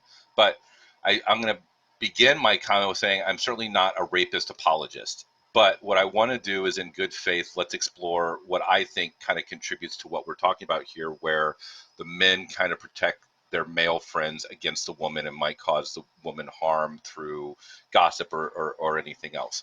So I think there's really two very important things at play here. And first is there are scenarios where sex happens fully consensually. Like, it's not black and white like a physical assault. Like, if somebody shows up to work with a black eye, I'm like, odds are you probably didn't tell someone, yeah, fucking punch me in the eye. Like, that's not a conversation that normally happens unless they're in MMA or something and everybody knows it. So the problem is, first of all, there is, in every single sexual assault, sexual encounter, there is a possible element that at one point it was consensual, someone interpreted it as consensual. So what that does is it immediately places outside observers that were not there to see what happened. There's going to be a nugget or a kernel of belief that there is a viable scenario where this is not true, because women do consent to sex, first of all. Second of all, men don't see the sexual behavior of other men. What women see coming from men is a completely different world than what men see and behave with other men. Now, obviously, if it's something like you see your friend walk a drunk woman into a bedroom, that's an observed behavior where you can go, she probably didn't consent, and my friend's now a piece of shit. That's cut and dry. But if you're talking about, Dave so-and-so and Crystal so-and-so had sex on Friday, and Crystal says it was sexual assault / rape, and Dave says it wasn't, and no one was there to see, there is a lot of available mental and judgmental space for you to go, I've never known Dave, and then they think, how has Dave behaved around me? How has Dave behaved to me? Because what men are doing is they're missing the element of how men interact in a non-sexual relationship, and men are very good about being non-sexual, right? Which means there's a separate part of that that in this case scenario, Dave's psyche, that his male friends will probably never fucking see ever. And that's how he interacts with women.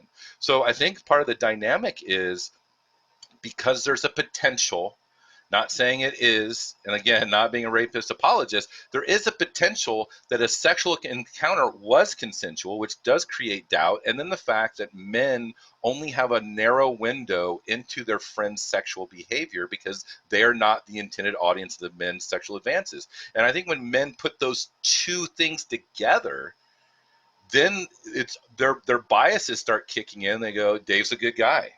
And then, I think I would like to think that they don't attack the character of the woman, but I think part of it might also be the woman is attacking the character of Dave with the accusation. And it very well could be, it's a valid attack on his character because the character is subpar.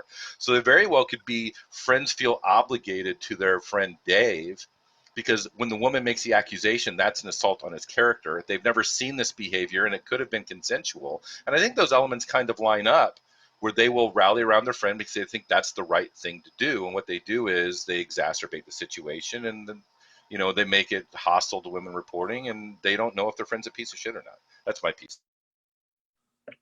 I never thought about it like that. So anybody else want to piggyback on that one? Yeah, I never really thought about it in that way where you don't know what your friends do, like on their off time with their girlfriend, sexual buddies that they meet, every once a month or whatever at the club. You really don't know. Again, he already said it. Like, I would hope that that's what people are latching onto is those aspects of their friends that they don't understand without bashing on, well, she said he did this and she's a piece of shit because of it. I really hope, and I'm sure it does happen, almost 100% guaranteed that does happen, but I'm hoping that the majority of it is people making assumptions about their friends and just trying to kind of tie their head around those types of things. But like I said, I'm sure it does happen where, as opposed to making actual rational thoughts, they just jump on, well, she's a liar because I know Dave wouldn't do that type of thing. And I can see how that would seriously wear down on the victim. Yeah. Do you got anything to say, Penrod, as a VVA? No, shit, Chris made an absolutely valid point. It's all legit, but it's one of those, it's, if we say Dave and Crystal, they're sitting there making out and she's all for it. And then, the next day she's like, oh, he raped me. That puts that perspective in your head. Like, well, you were kind of all over it. I get you can say no at any time and it has to stop. But that's where it's, you got to self-reflect again. It's, all right, well, let me go back to Dave. Were there any little things that he always did that, would kind of lean more like, well, hell, maybe he did do it because of these little things that he's always talks about, or all these, this grab ass and he does. Maybe that is something that it could have happened instead of just, oh no, he's my friend. You were making out over there. There's no way it was Dave. This is very enlightening for me because again, that's not something I've ever really thought about in that way. Personally, anytime that I have been around someone that was accused of sexual assault or harassment, and there's UCMJ and court martials and things like that, and people ask me to give character statements, I have never said yes because I have no idea what you are capable of outside of how I know you.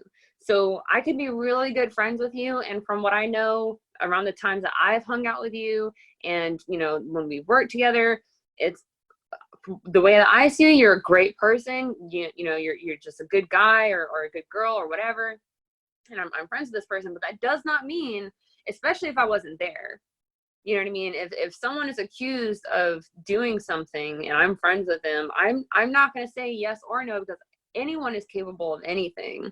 So I won't do a character statement for someone that I know if they are accused of anything, sexual assault, domestic violence, harassment, murder, whatever. I won't do a character statement because outside of the time that I spend with you, I do not know what you are completely capable of.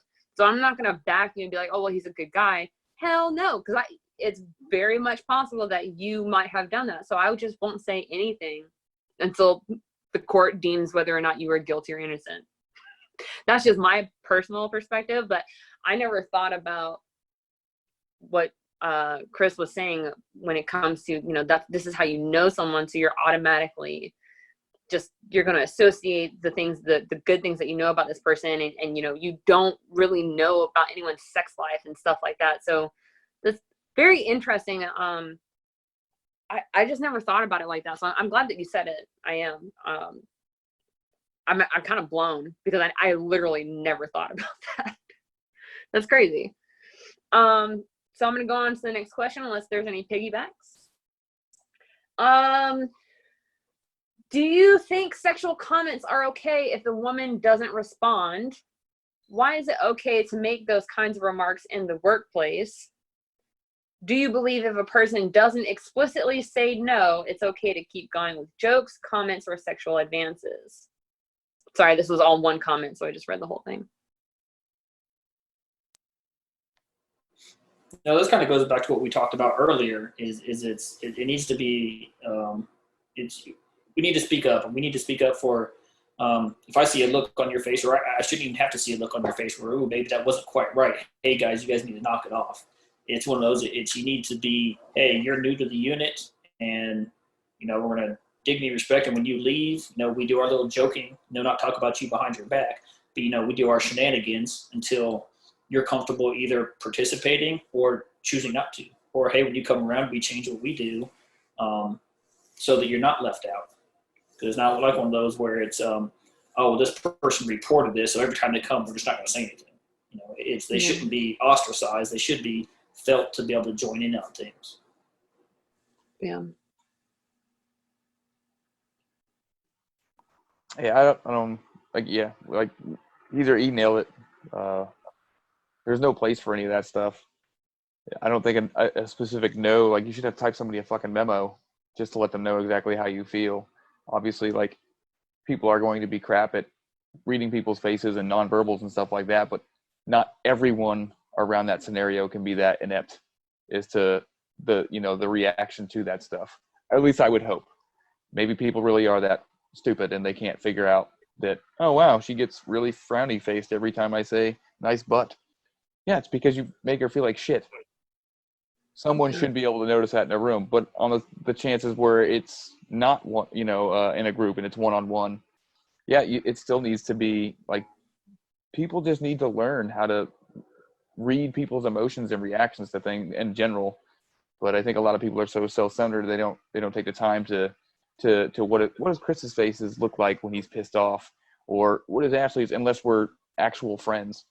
It's just a lot of me a lot of the time, and people really don't take the time to get to know even just acquaintances, like people that they see at work.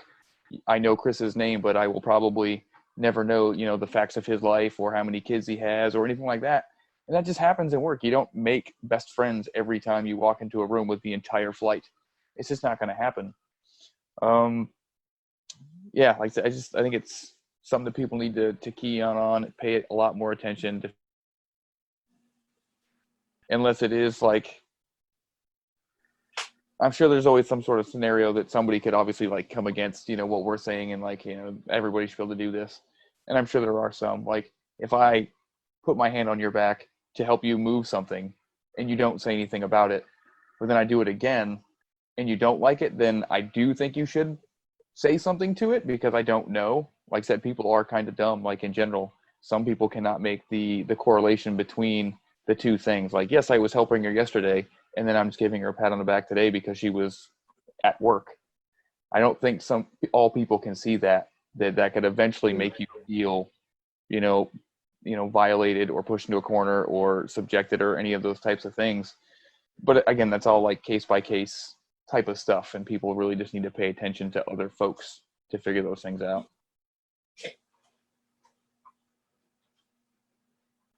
Can't hear you. I can't. There's not a scenario where sexual advances at work or comments or jokes are ever going to be appropriate. I know Chris was saying the same thing. Like, and either people have nefarious intent to do it, where they are predators, or as Chris was kind of alluding to, they're socially maladjusted to not pick up on subtle cues. So, for anybody watching up to this point, it's pretty easy. When you're in a professional environment, you don't engage in sexual conversation of any kind at all whatsoever. What you do is you ask the person to go out. And what you're doing is you're inviting the person to enter a new social sphere where those comments are acceptable. So what you do is you go, hey, Ashley, we have a lot of fun at work. We're on the same shift. I know you're not seeing anybody. Would you like to go out and get a beer or something sometime? And she goes, yeah. Then what you do is you've now gone into a new social arena where she has already indicated that she is at least, open to the opportunity of a romantic relationship. And that's where you grow it and mature it and do all those things. If she says no, that is an unambiguous denial of your invitation for a romantic relationship. And that's the end of it. Like, to me, it seems to be a very simple gate.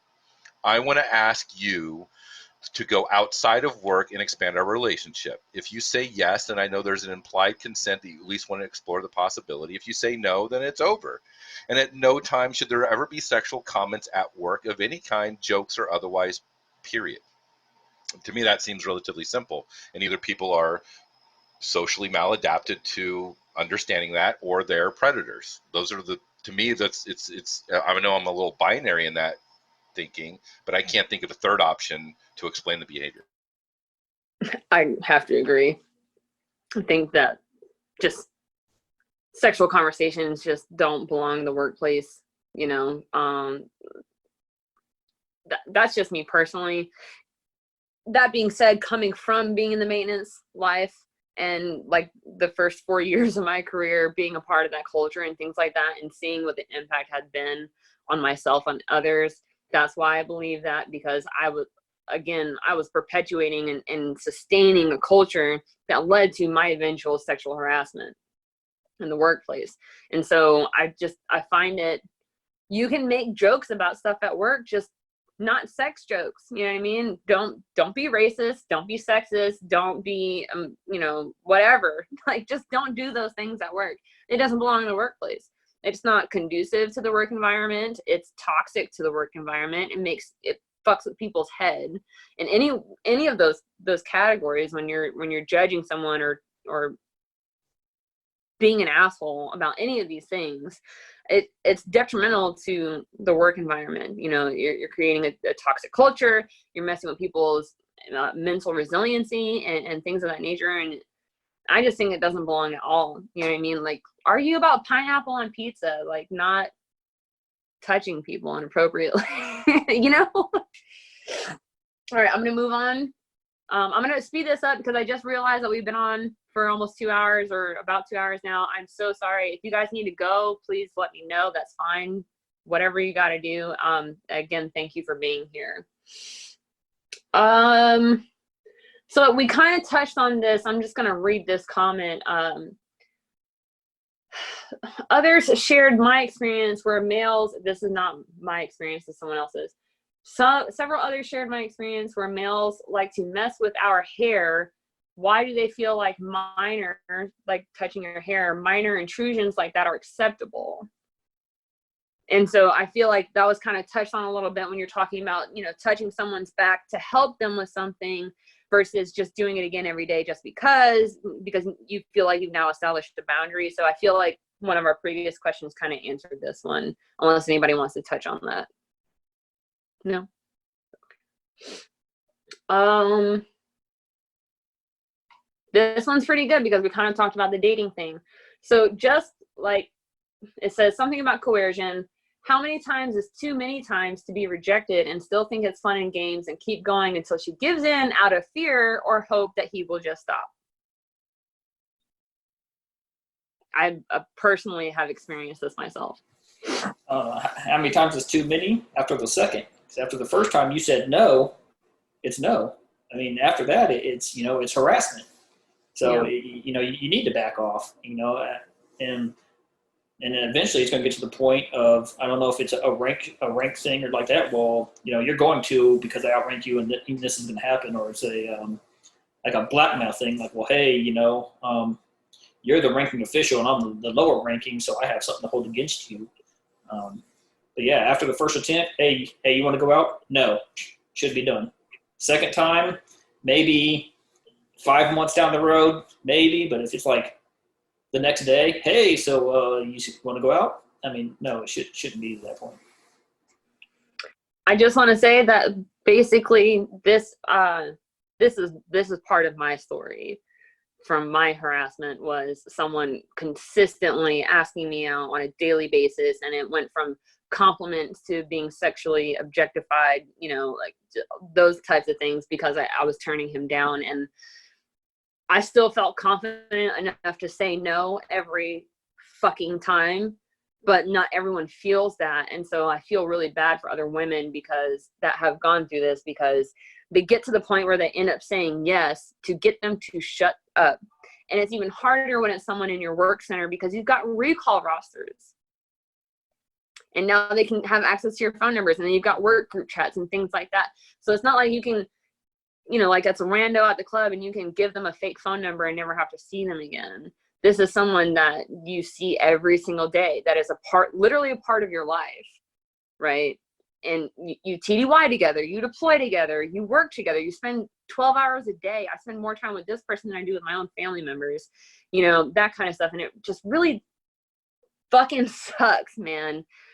Because I was confident enough to keep saying no, but there's so many stories where women end up saying yes because they are scared, and that's the way that they think it will stop. Sorry, I just wanted to put that out there. I'm gonna go to another question.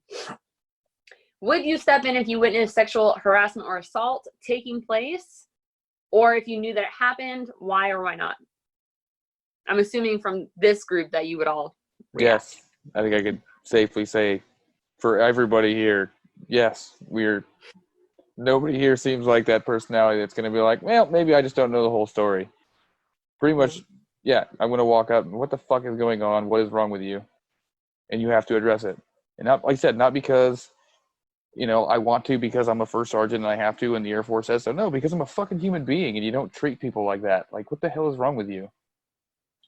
Now, for me, on top of that, obviously, if I see something like that, maybe it will be more than just words, and that's something obviously that I have to deal with myself, and those are the repercussions that I have to think about. Because if you look like a little ginger and somebody's picking on you, yeah, I'm coming down on that person bad, because I have more of a mental tie-in that I instantly react as a father. But yeah, like I said, they can keep going, but I'm pretty sure they're all going to say 100% they're going to act. I disagree. So I'd like to say I would, and I'll talk afterwards with anybody who wants to stick around afterwards to walk through it. But, thinking back on my career, I know, and Ashley and I, we talked in before, right? There was a time where I knew of sexual harassment and no, I didn't do anything. So I would like to be the person that says, yeah, I would. And looking at my history of standing up against advocating for people and defending people would make me think I would. But I think the reality is a lot of times it's really complex and it's hard to pull that trick. So that's why I guess where it's a question of you knew it happened, I guess. I don't know. I mean, it would be, I would like to say I would, but from the one time I can think of, I didn't. But it was really nuanced and complicated, and it made me hesitate, and I ended up not doing anything. And I probably in hindsight regret it, but I don't know, there's some shame there for sure. Anything to add, Penrod? Yeah, so I was agreeing with everything mine is you're right. I think I would step in. But then hearing Chris has there been times of sexual harassment? Because harassment is usually grouped in with words. Or, hey, I'm giving you elevator eyes. There's no touching. So have I done anything for harassment? I don't know if I've noticed it. And if I did, then obviously I didn't step in because I don't remember. Now, if somebody was assaulting you, sexually assaulting you, at that point, I feel I would jump in. So I agree with Monty. I think I would jump in. But after hearing Chris, he's right. Maybe there has been some sexual harassment or some words or something that's happened, and I didn't do anything.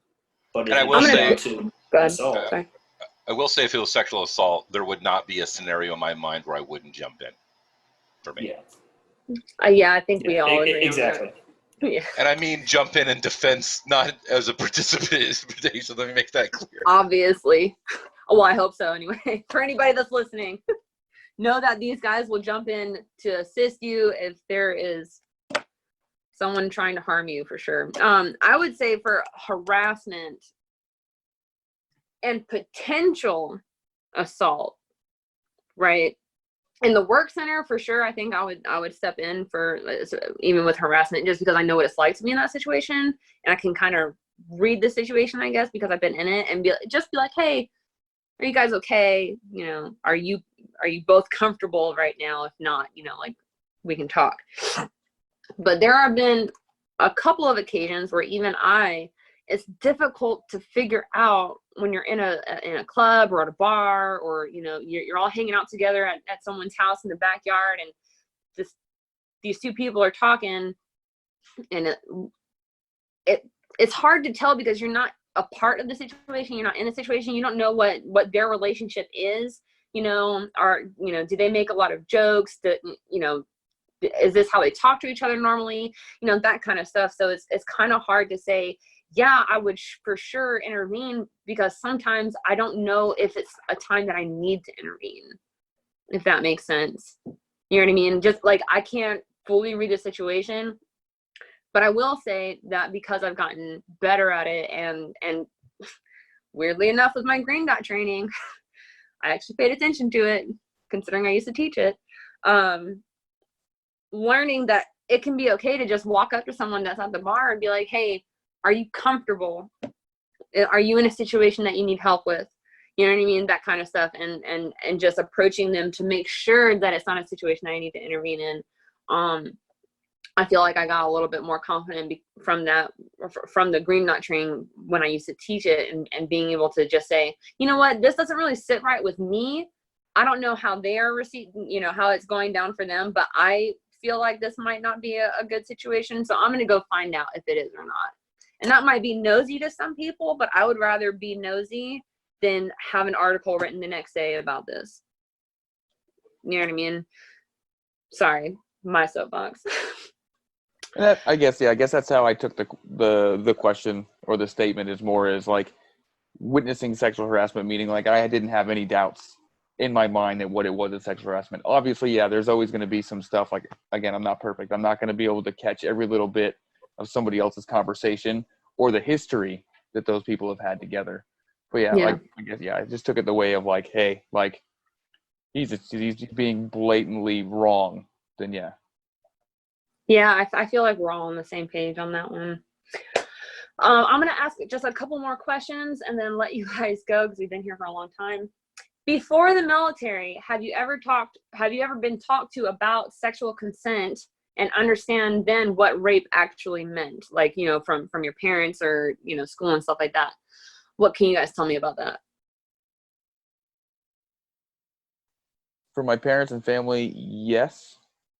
From my school, that was a long time ago, Ash. I don't remember. I mean, they may have. I'm sure that I did, because I had, you know, both male and female teachers, male, female principals, sports coaches, you know, people that were very active. Not to tie into the other stuff that you've already talked about on some of your channel, but like the race stuff. Really realized that my school was super, like, in the weeds compared to other schools where we talked about things that nobody heard about, like, oh, Martin Luther King was super peaceful. Really? Because in my high school, we talked about, like, how many people that, like, they beat into submission so that people would listen to them. But again, so, like, they may have talked about it in school, but not that I really recognized. But my family, definitely. That's good. I don't know. I guess put mine in there. I don't ever remember having a conversation with any of my family, my aunt, uncles, my mom, whoever, about, hey, you know, if you're having sex and you know, you have to stop. Or if she says no, this or that, I think it's just kind of a natural thing. You know, she says no. Okay, well, I'm done. So I Yeah. I don't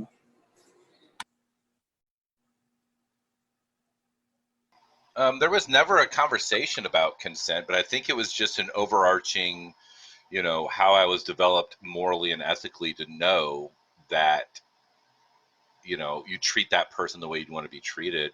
And I don't, I mean, obviously I'm old, but I don't think in the military there was any sort of addressing sexual assault. At least until at the earliest I can even get a guess at, it'd be like 2007 maybe, and before then it was just everybody. So that's where it's like, the guy in a mask grabs a girl from the park and drags her into an alley and rapes her. Like, everybody knows that's wrong, but it's all the nuanced sort of scenarios, date rape and consent while under the influence and all those things. Those conversations never happened.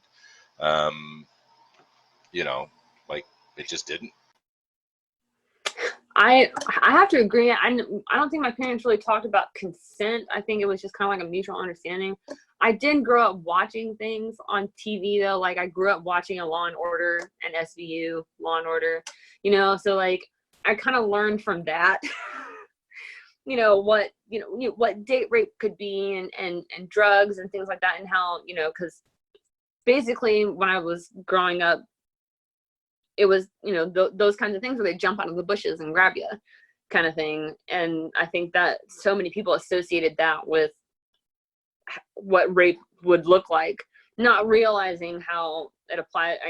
Sexual assault and harassment and all these other things can be done in different ways and stuff like that. And so I honestly didn't really learn a whole lot about consent until I was about to join the military. I would say maybe high school, middle of my high school. Sorry.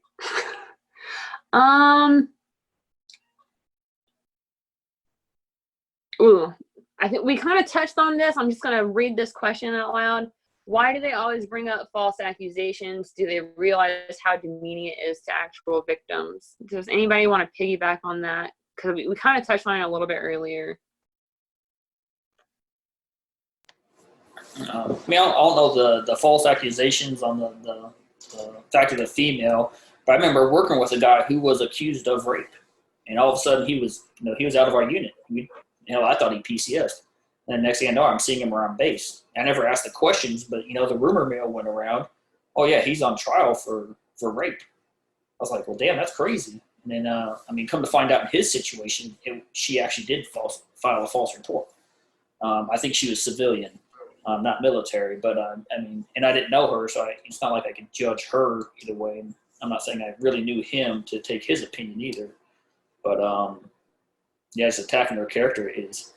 Again, we touched on it before. It's maybe you need to take that perspective of, hey, is my friend actually capable of this? Let me think of some little things that he does throughout it to say that. And then if it's like, oh no, Dave's an awesome guy. Hell, he goes to church every Sunday.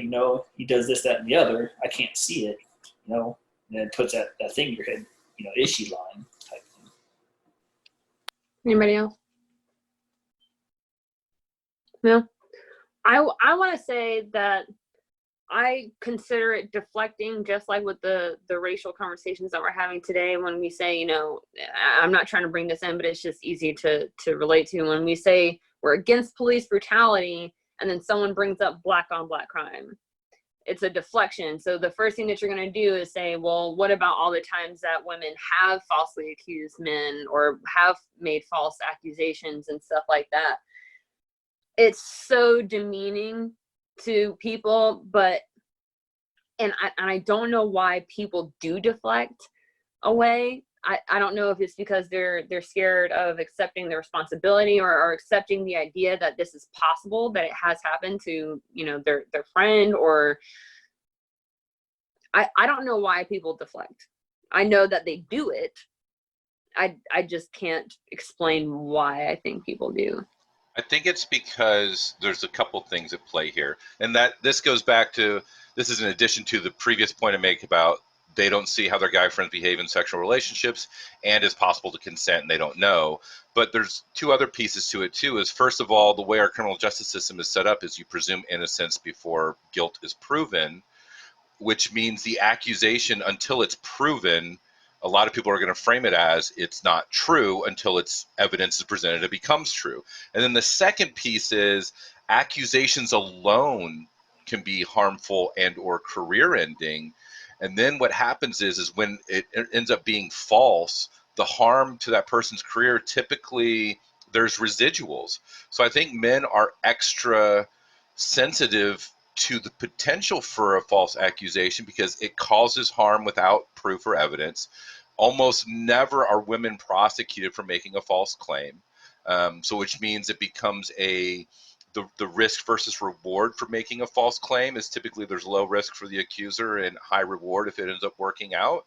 And then the other piece is, it's fear that a false claim can be made against them. So it's almost like you ought, like the individual witnessing it. So there's like, and I don't think these are thoughts, just like before, it isn't like a logical sequence in your brain of, oh, she could have consented, and oh, I've never seen Dave rape anybody.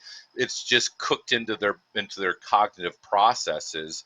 So when an accusation is made, you have the question of consent in your brain that you don't realize you have in your brain. You have the, I've only interacted with Dave in a non-sexual way. I've never seen him do anything that's inappropriate because I don't see that part of his life.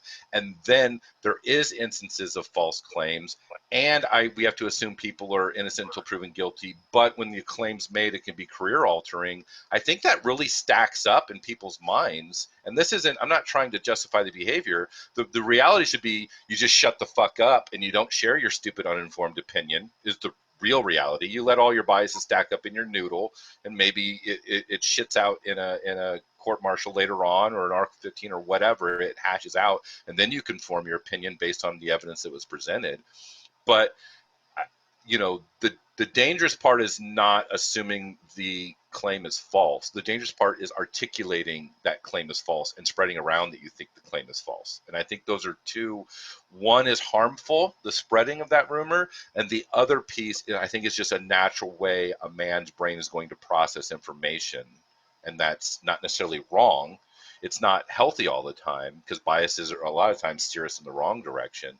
But I think if you shut the fuck up, then the harm is almost negated. That's what I would recommend. You know what? I'm glad that you said that because I forgot about a training that I went to not so long ago. I don't know if you guys know what Arbinger Institute training is, but it's basically like self-reflecting, right?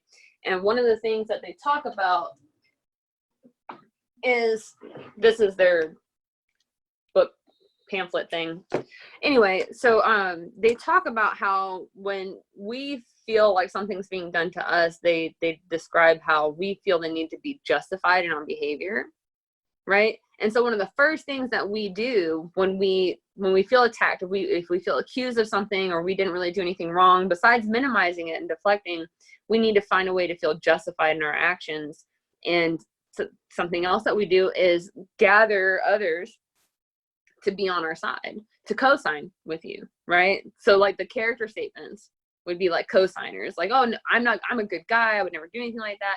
Here's all these people that agree, so one of the first things that we do is try to justify our behavior. And I'm not talking about like rape and sexual assault, but just in general, if I get into an argument with my husband, right, and I feel like I'm being attacked and he's not listening to my side of the story or something like that, I'm going to keep making all these excuses and things of that nature to justify my behavior of continuing to argue with him. And then I'm going to call somebody and be like, this is what he did, side with me because I'm the one that's being mistreated or whatever, you know what I mean? So we find ways to justify ourselves is basically what I was getting at. I think they took potty breaks. I'm going to wait until they come back. But I want to get one last question in before we bounce.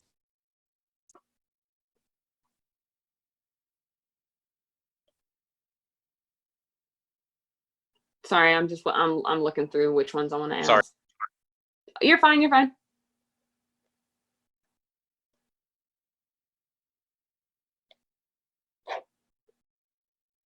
Oh, we kind of touched on a lot of these. I'm glad that we talked as long as we did. Okay. So, involvement. Why do so many men say they don't want to be involved when questioned about assaults or abusive behavior that they've witnessed, when they know their testimony is something that could protect the victim?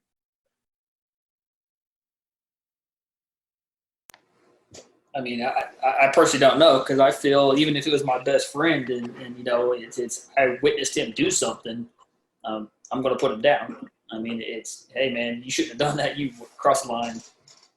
You way past the line. So my personal thoughts is I don't know why men would do that. Is if I walked in and there was my best friend was raping somebody or was having sex with somebody who was unconscious, it was considered rape. I mean, I'm going to throw him under the bus. I mean, you did that to yourself. Yeah, I agree. I mean, the only thing I can think of is maybe it's shame for not interjecting at the moment, but I can't reconcile that, because the next best time to interject would be to be a witness to get justice kind of served. So in my mind, I can't really reconcile why shame would necessarily be the primary driver there. In which case, it's just a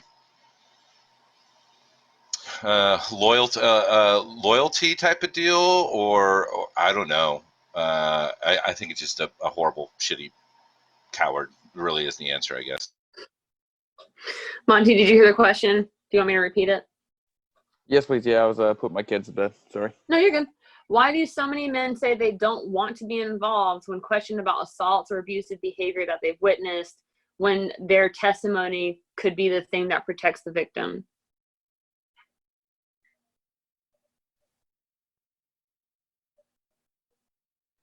There we go. Now it's working. Oh, I was like, are you talking? Yeah, I did. Yeah, retarded. I didn't hear what either of the other guys had to say, but I mean, just the basic fear of being involved in that type of thing, just being around the whole scenario in general. Not, you know, most people don't know how to process that amount of stuff, like off the get. I mean, when it happens to you, most people don't know how to process that stuff, let alone being someone who's seen something like that. They don't know what they should say. Like I said, just, am I going to say something that's going to hurt him? Am I going to say something that's going to hurt her? Because what if you do feel that, like, he was right to a certain extent and she was right to a certain extent, and then somewhere along those lines things got seriously blurred and the wrong decisions were made on both parties?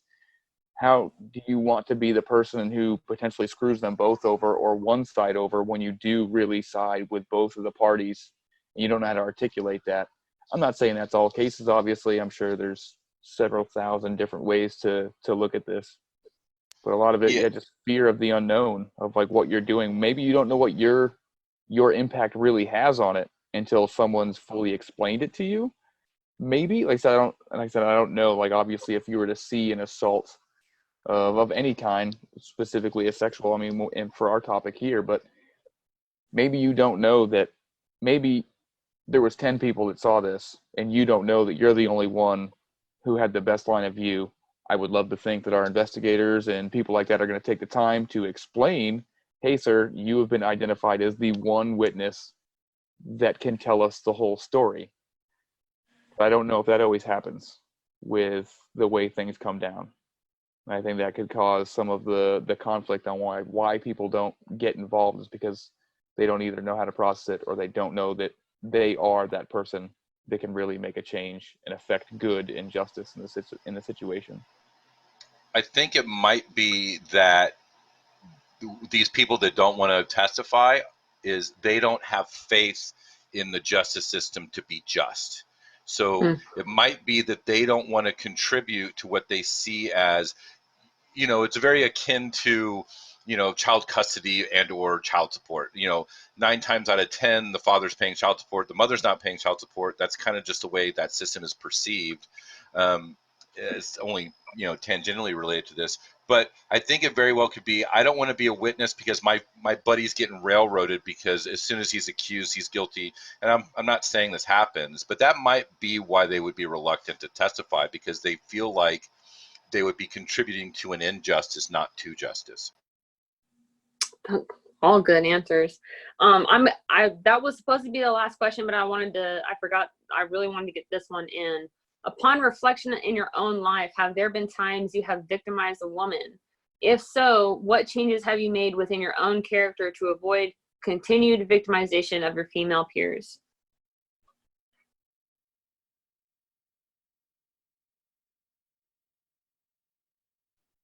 My peers, not that I've ever been aware of, as far as like in the sexual harassment type of thing. Have I been a non-gentleman to women before? Yes. Like, and like there's no good reason for it. I mean, I had a fiance, caught her cheating with someone when I came back from a deployment. Obviously, that skewed my image of how women treated me and how I would then treat women for a little while, for 4 or 5 years. And it took like a lot of, like I said, I did it to everybody too. So I don't want to make myself sound like a womanizing piece of shit. Like I treated everybody like crap because I just wouldn't let folks in general get close to me at all. It was just like, nope, fuck that. That's what people are there to help me or get me something. And that was it.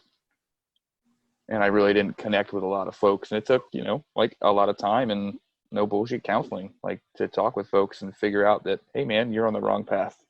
You're just going to burn every bridge you have. You have no friends and you will die alone. Probably with an STD. So yeah, I mean, it took a lot, but like I said, it's to specifically just like a sexual harassment type thing or women in general. I don't think I had anything, like I said, that was to that level. Thank God. Anybody else?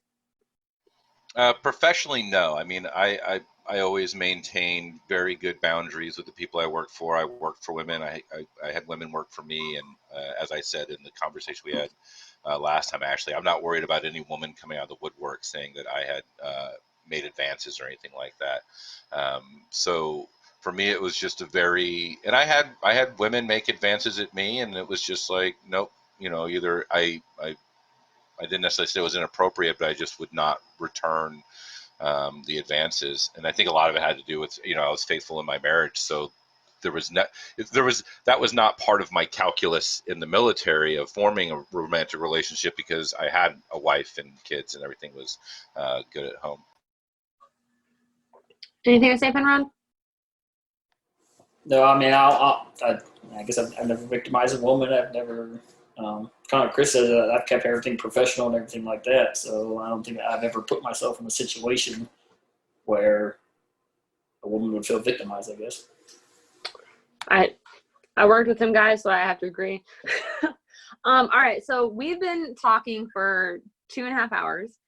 So I am going to go ahead and get us off of here. Before I make my closing statements and stop the recording, is there anything that you guys want to say as final comments before we finish the video?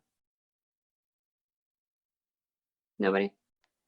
I don't know. My thing was, since we're talking about sexual assault, is so in my training, if a victim comes to me and we're taught, if they ask me, what should I do? If they ask my opinion, should I file a report, restricted or unrestricted?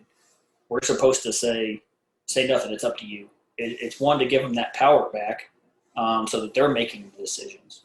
But I have a hard time to grasp with that, is because me as a person, is I want you to report. Even if it's a restricted report, file a restricted report so you can come talk to me. They'll find me. Again, I'm a victim advocate, so I have confidentiality. Make the report. In my opinion, everybody that gets sexually assaulted, the perpetrators, should be punished for what they did. You have your reasons for not reporting. It is what it is, but in my opinion, I feel that if there's a wrong or there's something like that, you should report it. Yeah, pretty much all the same as Greg. Like I said, I would love for everybody to to be comfortable enough to go and do it and just say something. And it may mean it's not like an official report, but find that one person you can talk to, and don't beat yourself up and just let it burn inside you and eat away at you. I know it's easier said than done, of course, in those situations. McGee, any sign-offs? I really enjoy talking to these guys. Like, I've never met these guys before, and I thought it was a really good, healthy discussion. And I really appreciate that everybody was really kind of exploring these topics in good faith.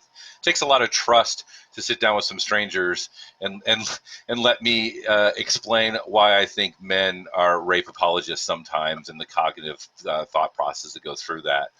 It takes a lot of trust to recognize that I'm not advocating for it. I appreciate it. And for, a lot of the questions we got, I talked to Ashley briefly about it before we started. Like, you can see a lot of the trauma in the questions, just, the anger, and those are legitimate feelings. And I think for men, it's important to not become defensive or react when women are experiencing trauma and trying to reconcile why the trauma happened and to find a fix for it. And sometimes the fix might be a change to a man's life, or the society that creates this power dynamic. Just be open to it, because you might have daughters, you might have sisters, you might have women that you care about.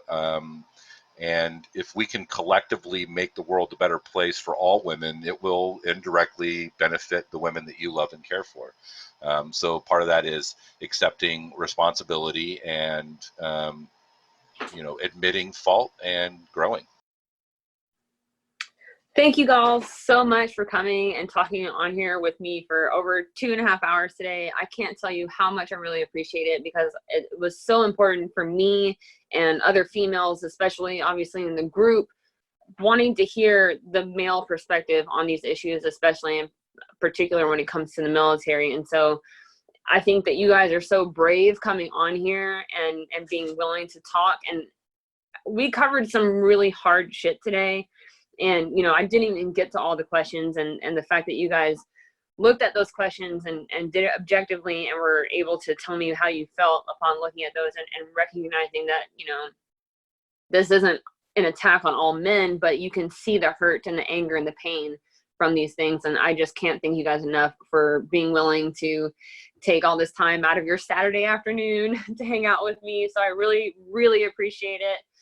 Before I go, I just want to say to everybody else that's been watching, thank you guys so much. If you've made it this far, hit me up for any questions, comments, or concerns. Please go check out 20 Years Done. It's a fantastic blog page. He talks a lot about the issues that happen in the military and maintenance related issues as well. I'll be posting this on the Diary of a Mixed Woman. And I want to give one more shout out to We Are Vanessa Guillen. That is the name of a private female-only group. You are required to have a voucher. Someone has to vouch for you to get into the group. And you have to answer all the questions and everything like that. And there are very, very, very strict rules on how you can get into it. So if any females out there are having issues and need a safe space, please message me. I will talk to you. I will vouch for you. I will get you into this group. They have lots of resources, and we have a lot of veterans and active duty personnel that are a part of the group, and they can provide additional resources. So please reach out to me. Let me know if you want to get in, and I'll get you guys in. And then also a shout out to milehigher.com, that podcast website that's authorized by Vanessa Guillen's family to sell merchandise with her full name and her face, and all proceeds of that website go to the Guillen family. Thank you guys for listening. I appreciate you guys, and see you guys next time.